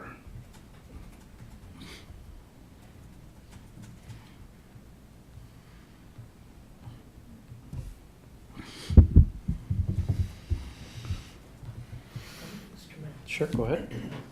I'm sorry, I'm just going to quickly back up here, because I missed my notes here. Tim, is large item pickup abandoned? Through you, Mr. Mayor, essentially yes for 2026. So we tried to do in 2025, we tried to use a contractor, and essentially we found that we didn't have the administration to be able to cover it. Previously, when we used that program as it is, we were utilizing underutilized resources at the REV facility. So that was how we were able to make it work, not only on the physically picking things up, but the actual administration side of it. What we thought would be a better idea, rather than try and perform the service badly this year, was to work with South Glengarry, look at what we can do for our garbage program, and then implement something in the next year. Perhaps it's actually integrated into our overall waste pickup service, a more holistic approach. There are other municipalities around who do it quite well, and we're looking at using their model to be able to pick up materials. I'll give you an example. The city of Hawkesbury does a program where they have it's in their contract, the contractor comes around, and on specific days of the month during the summer, people are allowed to put out 2 large items to be picked up, right? So if people put out 7 large items, they don't get picked up, they only pick up the 2, but it means that you need to strike that balance between a free-for-all, where you're essentially, you end up picking up people's construction waste and things like that, and not providing it at all, right? So, and Dave, the new Public Works Director for South Glengarry, has a lot of experience with waste management, so I'm looking forward to working with him to coming up with a solution. Okay, thank you. I'm just happy to hear that you're working on another solution there, so that's great. Thanks. Okay. Anything on the waterworks budget? Wastewater? I'm looking at them and everything is, we're at 1.723575 for the budget on water expenses, and we're at 1.686, so it's a small increase. As we all know, everything's got to increase, but I think it's pretty. Councillor Madden, anything on either budget? You had something? I was just going to say it's just a little shocking to look at the bottom line and see $15 million, but obviously it's explainable. Deputy Mayor, did you have a? Yes, just a question of the forthcoming debt, the $4 million. How much pressure is that going to put on the rates? So through you, Mr. Mayor, we haven't determined that yet, if it's going to be on the rates or if we're going to add another special charge to the water bills. Once the project is nearing completion and we're more in the thick of it, we will bring a report back at that time to determine the best way to finance the whole project. So as of right now, we will take on debt just to float it, but we won't be making any actual debt payments. Once we have a better idea of the total cost and that cost to the township and not the grant portion, we will take a report to council and we will discuss financing options and whether or not we want to take from reserves or what other options we have. Excellent, thank you. Thank you. Further discussion on the waterworks?